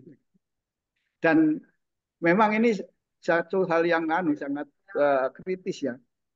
Karena ini namanya cukainya itu kan sekitar 20.000 rupiah atau lebih ya itu per liternya. Sehingga untuk semua pabrik itu diawasi dengan ketat, bahkan bea cukai itu membangun kantor di semua pabrik etanol. Jadi karena demikian ketatnya. Tapi kalau yang kecil-kecil itu kan susah. Saya kira itu tambahan dari saya, Pak. Terima kasih atas kesempatannya. Ya, terima kasih Pak Agus. Mungkin saya boleh nambahkan sedikit ya, Pak Aton ya. Ya, Ya, silakan jadi Pak. kalau menurut saya memang masalah hulu itu perlu jadi perhatian utama ya kalau mau mengembangkan bioetanol. Karena kalau saya pernah ke Thailand itu rata-rata produksi singkong ataupun tebu di sana itu 2 kali lipat daripada produksi rata-rata yang ada di Indonesia. Dan Thailand termasuk produsen bioetanol terbesar di Asia Tenggara ya. Dia kalau nggak salah ekspor juga dia. Dan di sana kendaraan juga lebih banyak yang pakai bioetanol. Artinya dibanding biodiesel di sana lebih populer bioetanol. Ketika saya tanya, memang di Thailand itu harga bioetanol itu lebih murah daripada biodiesel. Mereka menganggap biodiesel itu mahal. Nah itu yang menjadi tantangan kita gitu. Kalau Thailand bisa, kenapa kita nggak bisa gitu? Nggak usah kita niru Amerika lah ya. Yang deket-deket aja tetangga kita. Itu yang pertama. Yang kedua, masalah cukai ya, masalah regulasi cukai, pengawasan itu juga memang kadang-kadang menjadi kendala. Saya kalau ingat teman-teman di Lampung dulu, saya minta bioetanol ke Pak Agus berapa liter itu aja harus dicek sama bea cukai ya. Tapi di satu sisi di Tomohon itu dulu ada pengusaha yang mau bangun pabrik bioetanol, bukan mau, sudah ya, pabrik bioetanol dengan bahan baku aren. Itu ternyata akhirnya tutup, bangkrut ya, kalah bersaing dengan minuman cap tikus yang untuk itu untuk alkohol. Dan mereka nggak dicukai kalau di sana itu ya nggak tahu cukainya, mungkin bayar ke Pemda atau kemana, nggak tahu itu. Ya, jadi itu masalahnya, masalah ini penegakan hukum juga saya kira. Jadi agak sulit ya. Hal yang sama juga mungkin terjadi di perusahaan lain. Kalau nggak salah Medco dulu kan nanam singkong mau membangun pabrik mau ini produksi bioetanol kan. Akhirnya kalau nggak salah tutup, mungkin nggak jadi ya, karena harga singkongnya nggak terkendali ya, bersaing dengan pangan. Jadi hal-hal seperti itu, masalah fiskal, terus kemudian juga masalah produktivitas di hulu itu mungkin menjadi syarat utama kalau kita ingin ini melaksanakan diversifikasi BBM. Dan tadi Pak Aton juga sudah menyampaikan impor kita itu makin meningkat. Dan memang sampai sekarang impor terbesar dari BBM kita ya gasolin ya atau bensin. Kalau solar mungkin sudah nggak impor lagi, malah kita ekspor karena pertama sudah ada biodiesel yang gantikan sampai 30%. Terus yang kedua, kebetulan juga kilang-kilang kita ini produksinya 60% kalau nggak salah diesel, kebalik ya. Jadi lebih banyak solar daripada bensin, karena pembangunannya di era zaman dulu itu kebutuhan solar itu lebih besar daripada bensin. Nah sekarang kebalik, sekarang konsumsi bensin itu lebih besar daripada solar ya, karena banyak motor, banyak kendaraan pribadi ya, dibanding untuk dipakai truk ataupun bus. Jadi saya pikir memang kalau pemerintah ingin mengurangi impor BBM, sekarang ini targetnya ya bagaimana melakukan diversifikasi gasolin ya. Kalau untuk solar sementara mungkin sudah cukup. Itu aja komentar saya. Tambah lagi satu, mungkin tadi belum disinggung bahwa bioetanol untuk pengganti gasolin itu fuel grade istilahnya ya. Itu kemurniannya harus 99,5%. Jadi biayanya lebih tinggi daripada untuk alkohol untuk industri atau yang lain-lain gitu loh ya. Tapi di satu sisi harganya harus lebih murah kan gitu, karena saingannya sama bensin ya. Itu aja ya, terima kasih Pak Unggul, ya. sedikit koreksi Pak, itu Ya. FGE-nya itu 99,8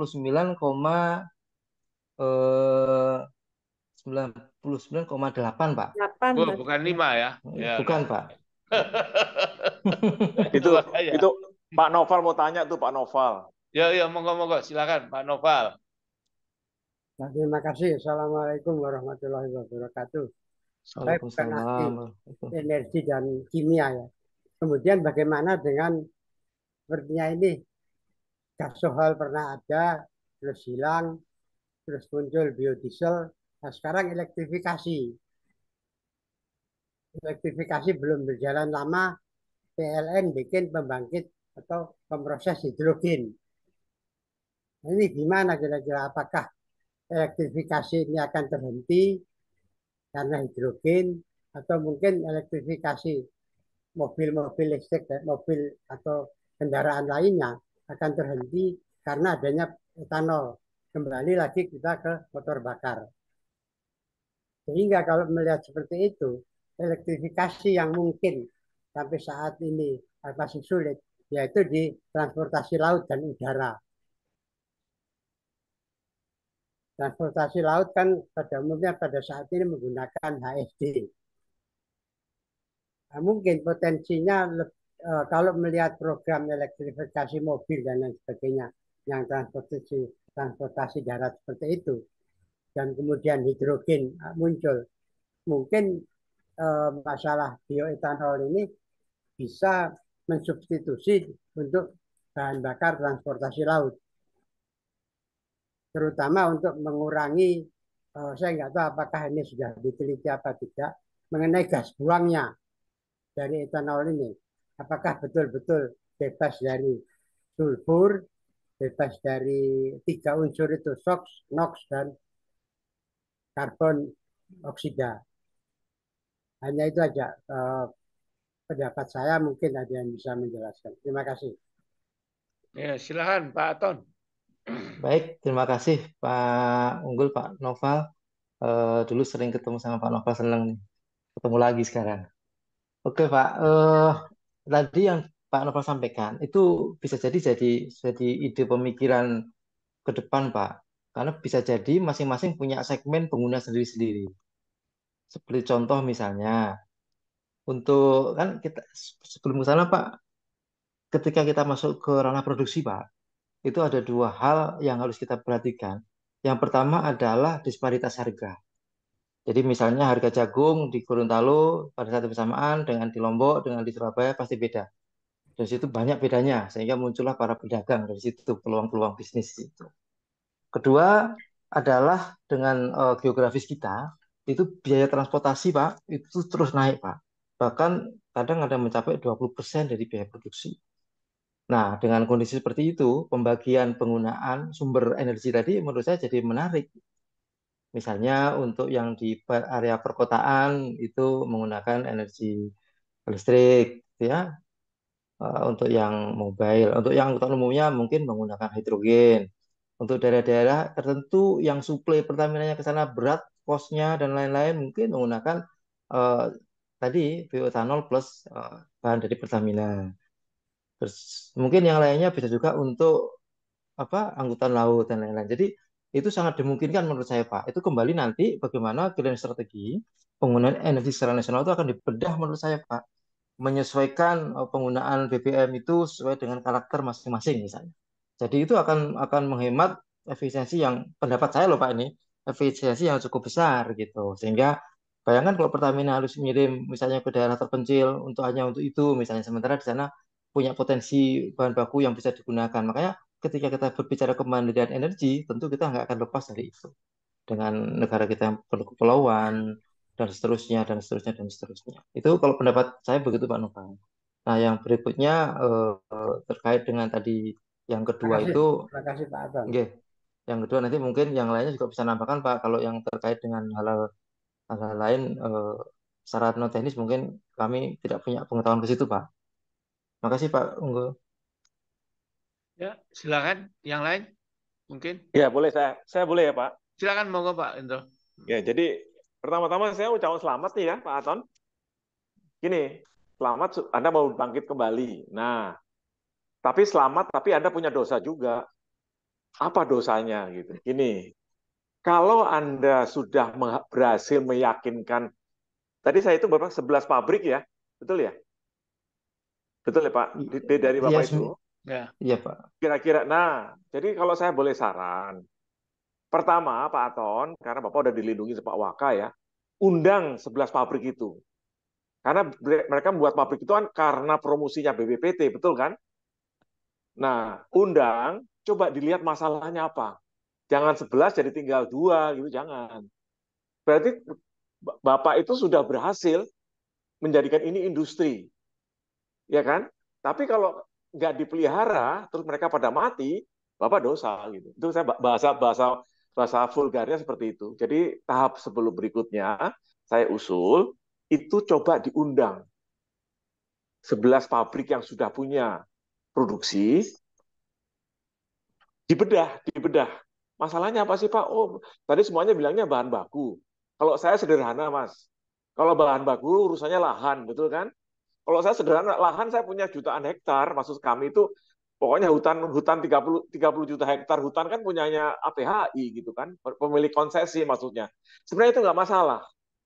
Tapi sampai hari ini memang saya mendengar masalahnya selalu masalah masih bahan baku. Ini dari kemarin masalah pabrik Kraft Aceh yang untuk pabrik kertas Aceh. Oh, nggak ada bahan baku, pinusnya nggak ada. Ini sekarang co-firing batu bara gitu. Oh, bahan bakunya harganya rendah sekali, alhamdulillah gitu. Nah, sekarang saya mau tanya, sekarang silakan diundang Mas, nggak apa-apa. Kita sama mereka itu, kalau perlu pakai Zoom, kalau perlu kita ikut lah. Kalau perlu CTIS yang undang juga nggak apa-apa lah. Ini karena Ya. ini konkret kan ya, ini konkret. Nah, kedua, tadi bahwa bicara sawit, saya bicara gini, tadi Mbak Enia bicara masalahnya itu adalah sagu ya. Memang kalau orang bicara sagu, orang nggak bicara sagu untuk energi, sagu ya untuk dimakan gitu ya. Nah, karena sagu itu berapa lama sih tanam dia? Oh ya, 1 tahun udah mulai belajar bisa oke, dipanen. baik. Oh jadi ya oke lah, tercapai lah itu nggak apa-apa ya. Tapi kalau Gamal sama Kaliandra untuk co-firing cuma 2 tahun gitu ya. Jadi oke. Nah, jadi tapi gini saya mau tanya, kalau di biodiesel kan sawit. Nah, tadi Anda bicara batang sawit. Tapi saya melihat tadi di slide-nya itu kok namanya fruit bunch. Fruit bunch kan tandan sawit kosong ya. Pertanyaan saya, apakah tandan sawit bisa dipakai untuk etanol? Yang kalau bisa, apakah eh, apa bonggol jagung bisa? Karena 2 itu. Yang terakhir. Anda luar biasa nih. Kalau saya masuk sih, kalau saya jadi Anda ini udah jadi industri nih. Anda baru punya Perpres nomor 40 tahun 2023. Berarti baru tahun lalu ya Mas ya, betul kan? Lupa, Ya, silakanlah pakailah Perpres ini sebagai payung dari semua itu untuk menjadikan industri dari etanol ini, termasuk untuk bioetanol. Lupa, wah, Bapak punya Perpres, Bapak punya pabrik, Bapak punya undang-undang yang lain yang untuk garap ini luar biasa. Belum lagi Anda masuk EBTKE itu. Nanti kalau Bu Enia jadi dirjen, udah Bu Enia jadikan ini program prioritas lah, gitulah. Jadi langsung aja gitu. Kita nggak pernah dengar terus terang aja masalah etanol. Tapi kita dengar biomass, kita dengar biodiesel, cepat sekali biodiesel itu. Hanya cukup 2-3 pemilik sawit yang gede, ya betul kan? Langsung aja jadi gitu loh. Tapi ini kita nggak pernah dengar. Nggak tahu kenapa gitu. Tapi senangnya saya sudah mendengar 2 hal dari Anda. Satu, gara-gara Anda dan BPPT pabriknya berdiri, itu hebat kan? 2, keluar Perpres. Dengan 2 itu udah modal untuk bergerak ke depan. Demikian dari saya Pak Anton. Terima kasih, paparannya bagus ini, bagus banget ini. Terima kasih. Terima kasih Prof. Yang pertama, mohon nanti kalau dengan industri Prof, kita akan persiapkan komunikasikan dulu. Setelah itu mohon nanti yang berkenan mengundang dari CTIS saja Prof. Ya, gimana Pak Nah, Unggul? Setuju Pak Unggul? Ya, setuju aja Pak kalau pakai Iya. CTS. Kalau pakai BRIN ya macet lagi. Udah pakai CTIS saja Mas. Ya. ya, Anda kasih ya, listnya. Kalau perlu bulan puasa ini kan pakai Zoom kan? Nanti kita dengar masalahnya. Udah putus pertama. Karena kan mereka jadi bikin pabrik gara-gara kita ya, betul nggak Pak Anton? ya, terinspirasi oleh kita Prof. Nah, gitu. Jadi kita bertanggung jawab itu. Baik, terima kasih. Ya Pak, Mas Anggul itu keputusan pertama Mas. Kita bikin lah itu. Oke, Nanti silakan Pak monggo. Anton dan teman-teman lah sama Pak Agus lah. Ya, Ya silakan. Ya, kita backup siap aja. Pak, siap. Gitu ya. Oke, sudah putus itu. Itu dulu satu. Terus berikutnya gimana Pak Anton? Terus, Yang kedua terkait tadi yang tandan dan sebagainya, Prof. Itu untuk menjadi etanol itu masuk ke riset di generasi kedua. Karena ini sebagai sumber Oke. selulosa. Jadi bukan di yang pertama. Kalau yang pertama tadi dari batang Oh, sawit itu, Prof. Jadi batang sawit, bukan tandan sawit. bukan batangnya, Prof. Jadi batang sawit itu kan setelah 25 tahun dia nggak produktif. Iya, tahu, Dia harus tahu, tahu. planting ya. Nah itu Iya, iya, iya. yang bagian atas 1 meter itu, Prof, itu ditebang itu terus diambil niranya. Itu dapat kurang lebih 40 kilo, Oke, sorry maaf, 200 gula, gula sawit. Bagian ke bawahnya dan oke, sebagainya itu kita hancurkan menjadi 2 fraksi. oke, oke, Fraksi halusnya itu untuk engine, yang fraksi mengandung banyak patinya, 20% itu untuk bahan bioetanol. Gitu, Prof. oke. Kalau tandan sawit nggak bisa ya? Tandan sawit itu nanti masuk ke generasi kedua, Prof, karena memang itu masih Oke, masih oke, cukup oke, butuh energi yang banyak atau biaya cukup besar. Yang oke, memungkinkan saat ini kita lakukan, Prof, itu dari tandan dan sebagainya itu karena silikanya tinggi. Ketika dia digunakan sebagai bahan bakar untuk boiler, itu oke. abu boilernya itu silikanya kita ambil. Hmm, Silikanya kita ambil itu kita jadikan pupuk silika oke, dan kita jadikan juga untuk bahan bahan baku untuk campuran molding sol sepatu, oke, Prof. Nah, oke, untuk biosilika sendiri, itu dengan biaya produksi per liter kurang lebih 30.000, itu kita bisa jual per liternya 200.000. Karena pupuk biosilika kita masih masih impor, banyak Korea datang, semua datang untuk ke situ, Bro. Nah, ini riset kami di kelompok riset kami yang di Pusat Riset Agro Indonesia salah satunya mengerjakan itu. Jadi kita oke, sedang siapkan patennya untuk menempelkan pabrik ekstraksi biosilika ditempelin ke pabrik sawit dengan menggunakan energi ekses dari energi boilernya oke. sawit sehingga murah dan ini nanti akan langsung dikembalikan ke lahan oleh pabrik sawit. Demikian, Prof. Kak, kalau yang tadi 25 tahun mau permajaan itu Bapak tahu nggak ada berapa ratus ribu hektar yang mau permajaan? Sampai tahun 2030 atau 35 itu ada 450.000 hektar, Prof. Oke. Kurang lebih segitu. Gini, Mungkin bagus kalau salah kalau dikoreksi kalau ya, bagus. kalau kalau kalau kita sama-sama minta BPDLH sawit tahu kan? Badan Pengelola Dana Sawit itu untuk bikin Ya, kajian ini bersama BRIN bisa nggak? Saya minta nggak apa-apa. BRIN-nya siap, siap Prof. nggak? Siap, Prof. Siap. Itu keputusan kedua tuh Pak Unggul. Kita minta BPDLH sawit itu bersama dengan BRIN itu untuk menghitung berapa berapa sawit tua tahun depan, 2 tahun lagi, 3 tahun lagi begitu. Itu kalau bisa sih, Anda siap ya kalau begitu ya? Siap, Prof. Nanti saya akan koordinasi juga dengan teman-teman yang lain, Prof. Karena Oke. seingat saya eh, riset tentang itu tadi sudah beberapa tahun mungkin sudah ada gitu ya, Prof. Tapi mungkin fokusnya beda.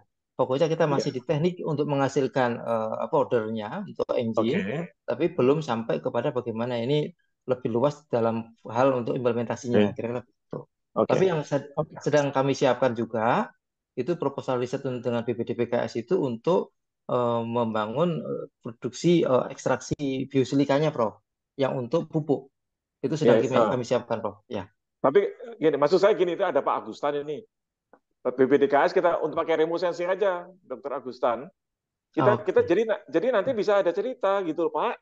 Kami punya sekian ratus ribu yang harus ditebang. Ini bisa menjadi biofuel. Pabriknya di sini Pak. Ini pabriknya sudah ada ini. Bagaimana Pak? Pabrik ini perlu di-upgrade. Terus caranya gimana? Caranya adalah pabrik-pabrik ini Pak untuk ini khusus dikasih modal perbankan dengan bunga sekian persen lah. Kita mainnya di sana Mas, supaya nanti ini jadi gitu. Setuju nggak? Setuju, Prof. Setuju banget. Nah, nah sekarang Ya. yang terakhir itu Perpresnya ngomong apa gitu Mas? Perpres 40 itu 2003 ngomong apa? Karena mau kita pakai sebagai itu. Ya itu dari saya terakhir itu. Gimana? Oke. Pak Agus mohon dibantu Pak Agus yang sudah paham tentang perpresnya Pak Agus. Oh, itu atau bahasa perpresnya yang ngusulin siapa ya? Kementerian mana ya? Nah, itu dulu deh. Kita tahu arahnya nanti. Kalau ngusulin Menteri Pertanian ya untuk perkebunan, tapi kalau yang ngusulin Menteri SDM, wah ini tuh energi gitu loh. Tahu? Ya, Perpres monggo Pak itu Agus.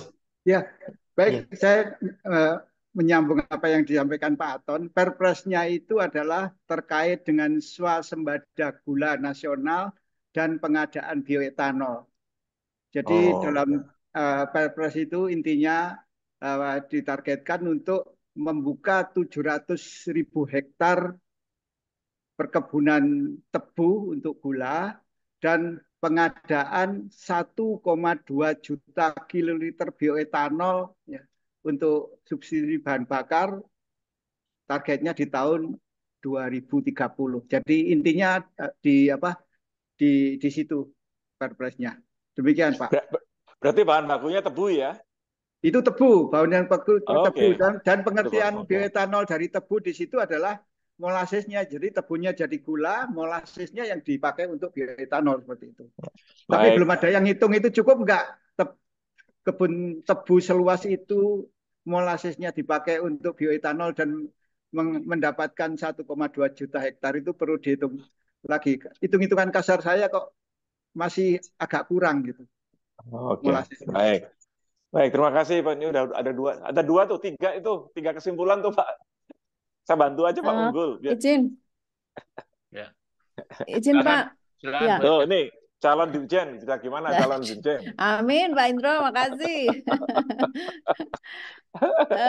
Begini, ini ada beberapa hal yang saya mengikuti tadi. Yang apa dulu ya, kalau bahan bakunya juga Mas tebu ataupun tadi yang disinggung Pak Unggul kita masih berebutan sama pangan, akhirnya bergejolak harga dan lain sebagainya akan muncul. Pastinya begitu. Nah, apa dulu kan kita beri solusi apa dedikasi lahan ya, dedicated lahan untuk tempat tersebut ataupun untuk pabrik, untuk satu pabrik tadi butuh 50.000 ya kalau nggak salah ya, 30.000 hektar. Nah, memang harus terkoordinasi ini kalau sudah pengalaman lahan waktu saya ngurusin garam, waduh udah ampun-ampunan deh. Tapi kalau ada apa lahan yang sudah dipakai tadi replanting sawit terus menjadi replanting sagu selama itu mirip ya tanamannya, jadi lebih memungkinkan gitu, lebih memungkinkan. Atau tebu saya kurang paham, cuman kok rasanya akan seperti singkong ya, jadi pasti rebutan sama pangan gitu. Nah, itu yang dulu mendasari kita pernah membahas kalau menghidupkan pabrik Lampung lagi, maka level hasil produksinya harus kita naikkan ke pharmaceutical grade.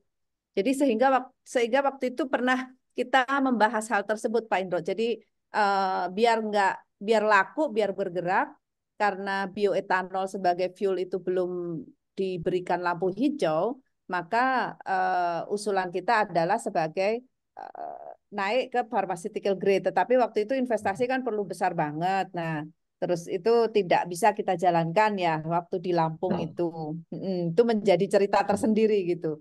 Nah, nah ini tadi yang terkait yang disebutkan Pak Aton juga.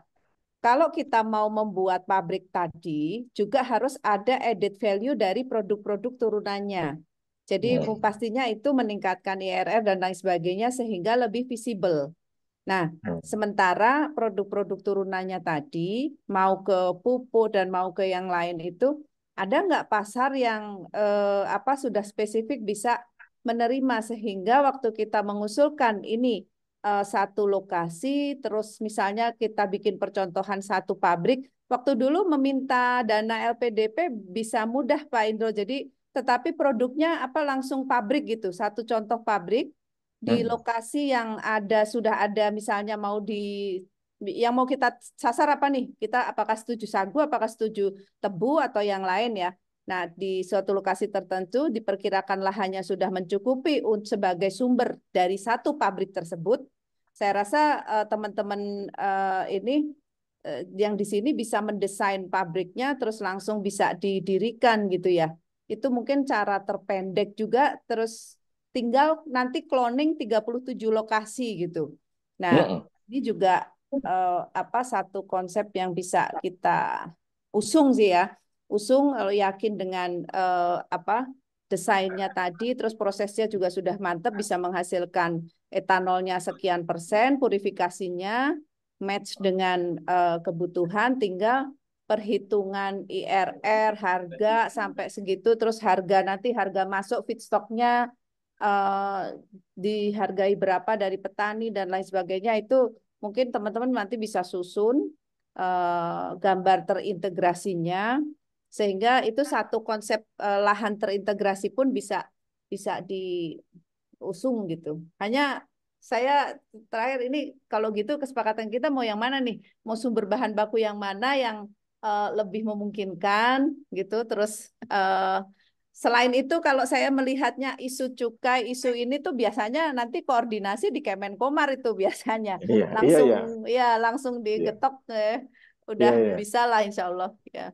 Yang saya maksud oleh karena itu menjadi penting banget ya Pak Aton, Bu Enia, kita Zoom meeting dengan pabrik-pabrik. Nah, itu dulu. Pabriknya, oke. Kan ketemu kan di situ, oh sebagian besar maunya mereka Pak feedstocknya apa gitu kan. Itu aku nggak kenal Pak Aton, Anda lebih kenal kan Ya. dari kita. Tapi Pak Unggul janji tadi, mungkin Pak Wedi juga setuju, udah Pak, yang jadi host kita aja. Satu. Kedua, masalah nanti kalau itu risetnya proposalnya masuk ke LPDP nggak masalah, apalagi LPDP sekarang kan BRIN yang nyeleksi kan udah. Ini proyeknya Pak Waka gitu, jadi we go for it lah ya. Saya ini deh. Anda kita sebenarnya kita sangat berterima kasih loh.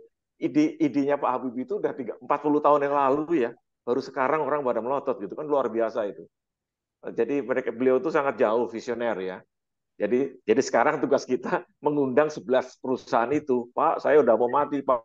Kenapa nggak ada bahan bakunya apa? Oh ini, mau dicarikan. Pak, saya masalahnya apa? Masalah perbankan, Pak, bunganya 12%. Mau berapa? Pakai semua aturan, termasuk tadi aturan-aturan dari Perpres tadi gitu untuk garap itu. Oh, ini luar biasa deh. Ini luar biasa. Bukan kita kan nggak ngarang dari nol kok ya, Bu Enia ya. Ya, itu aja deh. Terima kasih. Terima kasih. Ya. Terima kasih. Silakan. Masih ada lagi dari yang lain? Kalau masih bisa Pak Unggul. Saya. Silakan. Silakan Pak Agus. Pak Agus ya tadi. Pak Noval. Pak Noval. Saya tapi dalam ide lain, dalam satu acara Zoom juga ada polemik atau diskusi begitu mengenai ada yang punya rencana mendirikan di Indonesia pabrik handphone. Saya nggak tahu siapa yang punya ide, siapapun investornya. Nah, saya nggak tahu apakah bisa ini menjadi bahan diskusi di KTIS soal pabrik handphone ini. Ada rencana demikian, kemudian timbul ide daripada salah satu peserta Zoom, ya panggil aja investornya agar pabrik handphone ini bisa direalisir. Karena kita tahu bahwa 263 orang Indonesia ini rata-rata sudah pakai handphone, paling tidak satu atau dua. Kan lumayan kalau ada pabrik handphone di Indonesia. Mungkin itu aja bahan untuk CTIS. Dan untuk bahan etanol ini, kalau bisa saya tahu Pak Aton kantornya di mana Pak? Saya di Serpong Pak, tapi kalau hari Kamis Jumat biasanya di Tamrin Pak. Oh, Jumat di Tamrin. Ya, Kamis Jumat biasanya kami di koperasi meneruskan apa yang sudah dirintis oleh Prof. Indroyono. Terima kasih. Ini Pak Naufal japri saya ya Pak ya, yang ini tentang hidrogen ya Pak? Saya rasa nggak japri kalau peserta. Oh, ke sebelah. Tapi saya sudah dapat jawaban Iya, memang. Pak, apa kalau boleh saya berpendapat, memang multi resource ya untuk transportasi Pak. Kalau sekarang sudah mulai dibahas green transportation, jadi konsepnya adalah biofuel, electric vehicle, dan mungkin kemudian nanti ada hidrogen gitu. Jadi 3 resource itu salah satu yang sekarang mulai bergaung di antara industri otomotif juga, di Kemenperin juga mulai sepakat untuk 3-3-nya masuk begitu. Ya, Jadi tidak terus melenyapkan yang lain, tetapi apa istilahnya ya multi solusi. Oke. Terima kasih. Menambahin mengenai angkutan laut, kapal-kapal yang dari Asia melewati lautan Mediterania, Laut Tengah, begitu dia masuk Selat Gibraltar, dia itu akan terkena ECA, EPA, Europe Pollution Act, di mana ya pada menjelang memasuki Selat Gibraltar, memasuki Laut Inggris, dia harus ganti bahan bakar, yaitu bahan bakar yang rendah sulfur, rendah nitrogen, dan rendah karbon. Jika satu kapal itu bisa membawa 2 atau 3 jenis bahan bakar kalau dia dari Asia. Nah, itu yang pertama. Yang kedua, ada seorang teman saya yang saat ini berusaha untuk memasarkan scrubber. Scrubber itu adalah alat untuk menyaring sulfur dari gas buang kapal. Dan harga scrubber ini sementara masih mahal, sekitar 1 miliar untuk satu kapal. Nah, kalau ini untuk kapal-kapal dalam negeri, mungkin mereka mikir gitu, memasang scrubber ini. Karena kesadaran pencemaran lingkungannya mungkin masih belum setinggi itu. Itu aja tambahan dari saya. Terima kasih. Terima kasih Pak Naufal. Ini memang isu CBAM ya. Jadi Cross Border Adjustment Mechanism itu akan diberlakukan per 1 Januari 2026. Jadi semua angkutan yang ke Eropa termasuk pakai pesawat, pakai kapal dan lain, termasuk produk dan lain sebagainya itu akan dikenakan political regulation CBAM itu. Jadi ini yang menjadi problem kita karena teksnya akan jauh lebih tinggi sehingga produk-produk kita nggak bersaing di Eropa. Itu yang sedang dibahas juga sih. Ya, terima kasih insight-nya Pak Naufal. Terima kasih. Luar biasa. Ya, masih. Mungkin masih ada. Saya Pak Unggul. Ya, silakan Pak Agus Eko. Ya, terima kasih Pak Unggul. Baik, tadi baik sekali yang disampaikan Prof. Eni tadi. Jadi memang sebaiknya pabrik atau industri bioetanol itu tidak dibiarkan hanya mendapatkan pendapatannya itu tidak hanya bersumber dari komoditas bioetanol saja. Perlu dibuat juga, direncanakan bahwa pabrik itu juga ada produk bersama dengan bahan baku yang sama tentunya, maupun pemanfaatan secara optimal byproduct-nya. Jadi itu harus demikian. Di negara lain, di Brasil bisa murah karena hal-hal semacam itu. Saya kira itu bagus sekali, mungkin menjadi suatu persyaratan bahan baku apa yang kira-kira bisa mendapatkan byproduct maupun produk yang banyak gitu. Terus yang kedua Pak Unggul, ini kan investasi itu kan menuntut kepastian pasar dan kepastian harga. Sedangkan selama ini bioetanol ini dioperasikan kan mengandalkan Permen ESDM yang ada sejak tahun 2008 ya, yang sampai ini nggak pernah dicapai itu target-targetnya. Menurut saya alangkah baiknya kalau ini tentang penggunaan bioetanol maupun bahan bakar yang lain ini ada mandatori, jadi ada undang-undang, jadi sangat kuat. Ya. Ada undang-undang sebagaimana di negara lain, sehingga mau nggak mau kita memang harus dengan cara apapun mengusahakan ini. Saya kira itu perlu diperjuangkan juga. Ya. Saya kira itu saja dari saya. Terima kasih. Yang poin 2 itu mudah-mudahan nanti kita nunggu Bu Enia lah. Amin, amin. Kalau nggak salah udah hampir ya. Kalau Pak Unggul itu masalah undang-undang IPTKE udah hampir kan ya? Masih jauh. Gimana Bu Ania? Informasi terakhir itu power wheeling masuk lagi. Jadi Januari 2023 power wheeling dilepas, terus akhir tahun kemarin power wheeling masuk lagi, terus sekarang terbentur pemilu sehingga sejak Januari belum dibahas lagi, Pak. Atau saya Oktober masih DPR sekarang bisa menyelesaikan nggak? Nah, itu mudah-mudahan sih kalau bisa didorong. Ini juga Oke. sempat Pak Menteri tanya saya, maksudnya kalau konsep power wheeling untuk menaikkan renewable energy kan juga sangat bagus ya. Tapi resistensi PLN ini yang seperti ketakutan kalau untuk power wheeling. Saya lagi nyari dokumen JICA ini. Tadi udah ketemu sih dokumen JICA tahun 2018.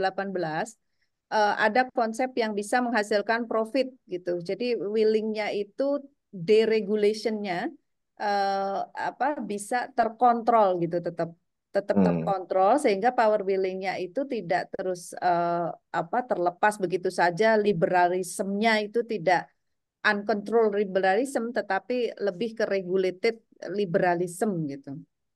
Jadi ini saya juga kemarin tanya-tanya Pak Andika belum selesai ngobrolnya.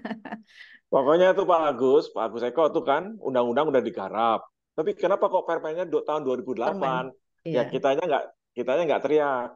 Saya kasih contoh biomass energy. Kita teriaknya saya apal banget. Oktober 2020, ingat tuh saya teriaknya. Keluarnya permen baru sekarang ini biomass energy harganya adalah 120% dari domestic market obligation-nya batu bara. Kan enak tuh.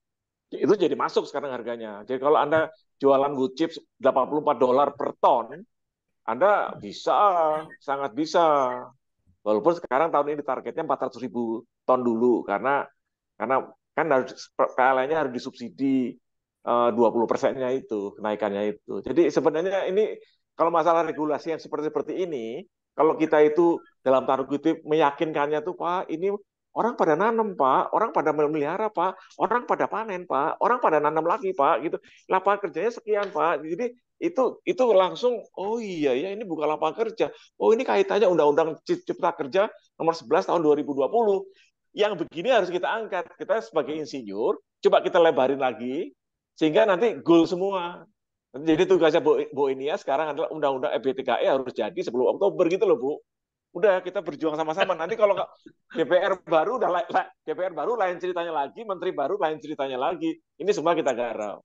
Gitu ya. Ini kalau kita bermain dari policy, bermain juga implementasi nih. Kalau enggak susah deh. Itu Mas Agus. Terjawab enggak Mas Eko? Agus Eko. Terjawab enggak nih? Terima kasih Pak.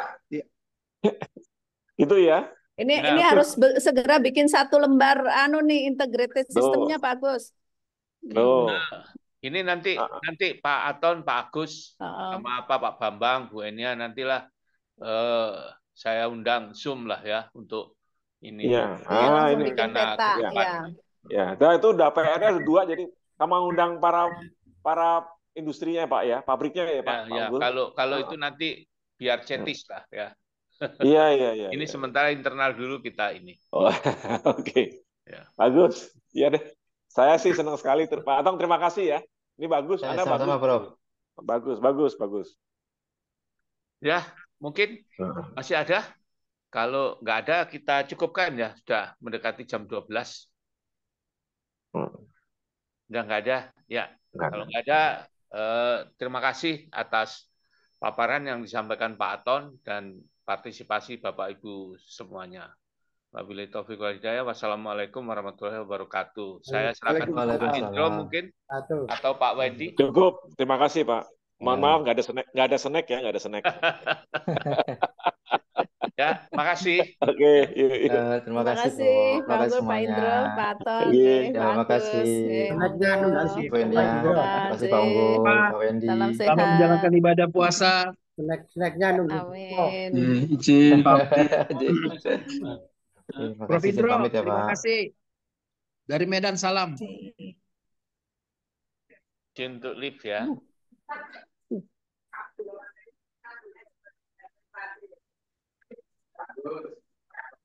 Apanya? Mau pakai ini, bisa pakai baju dulu.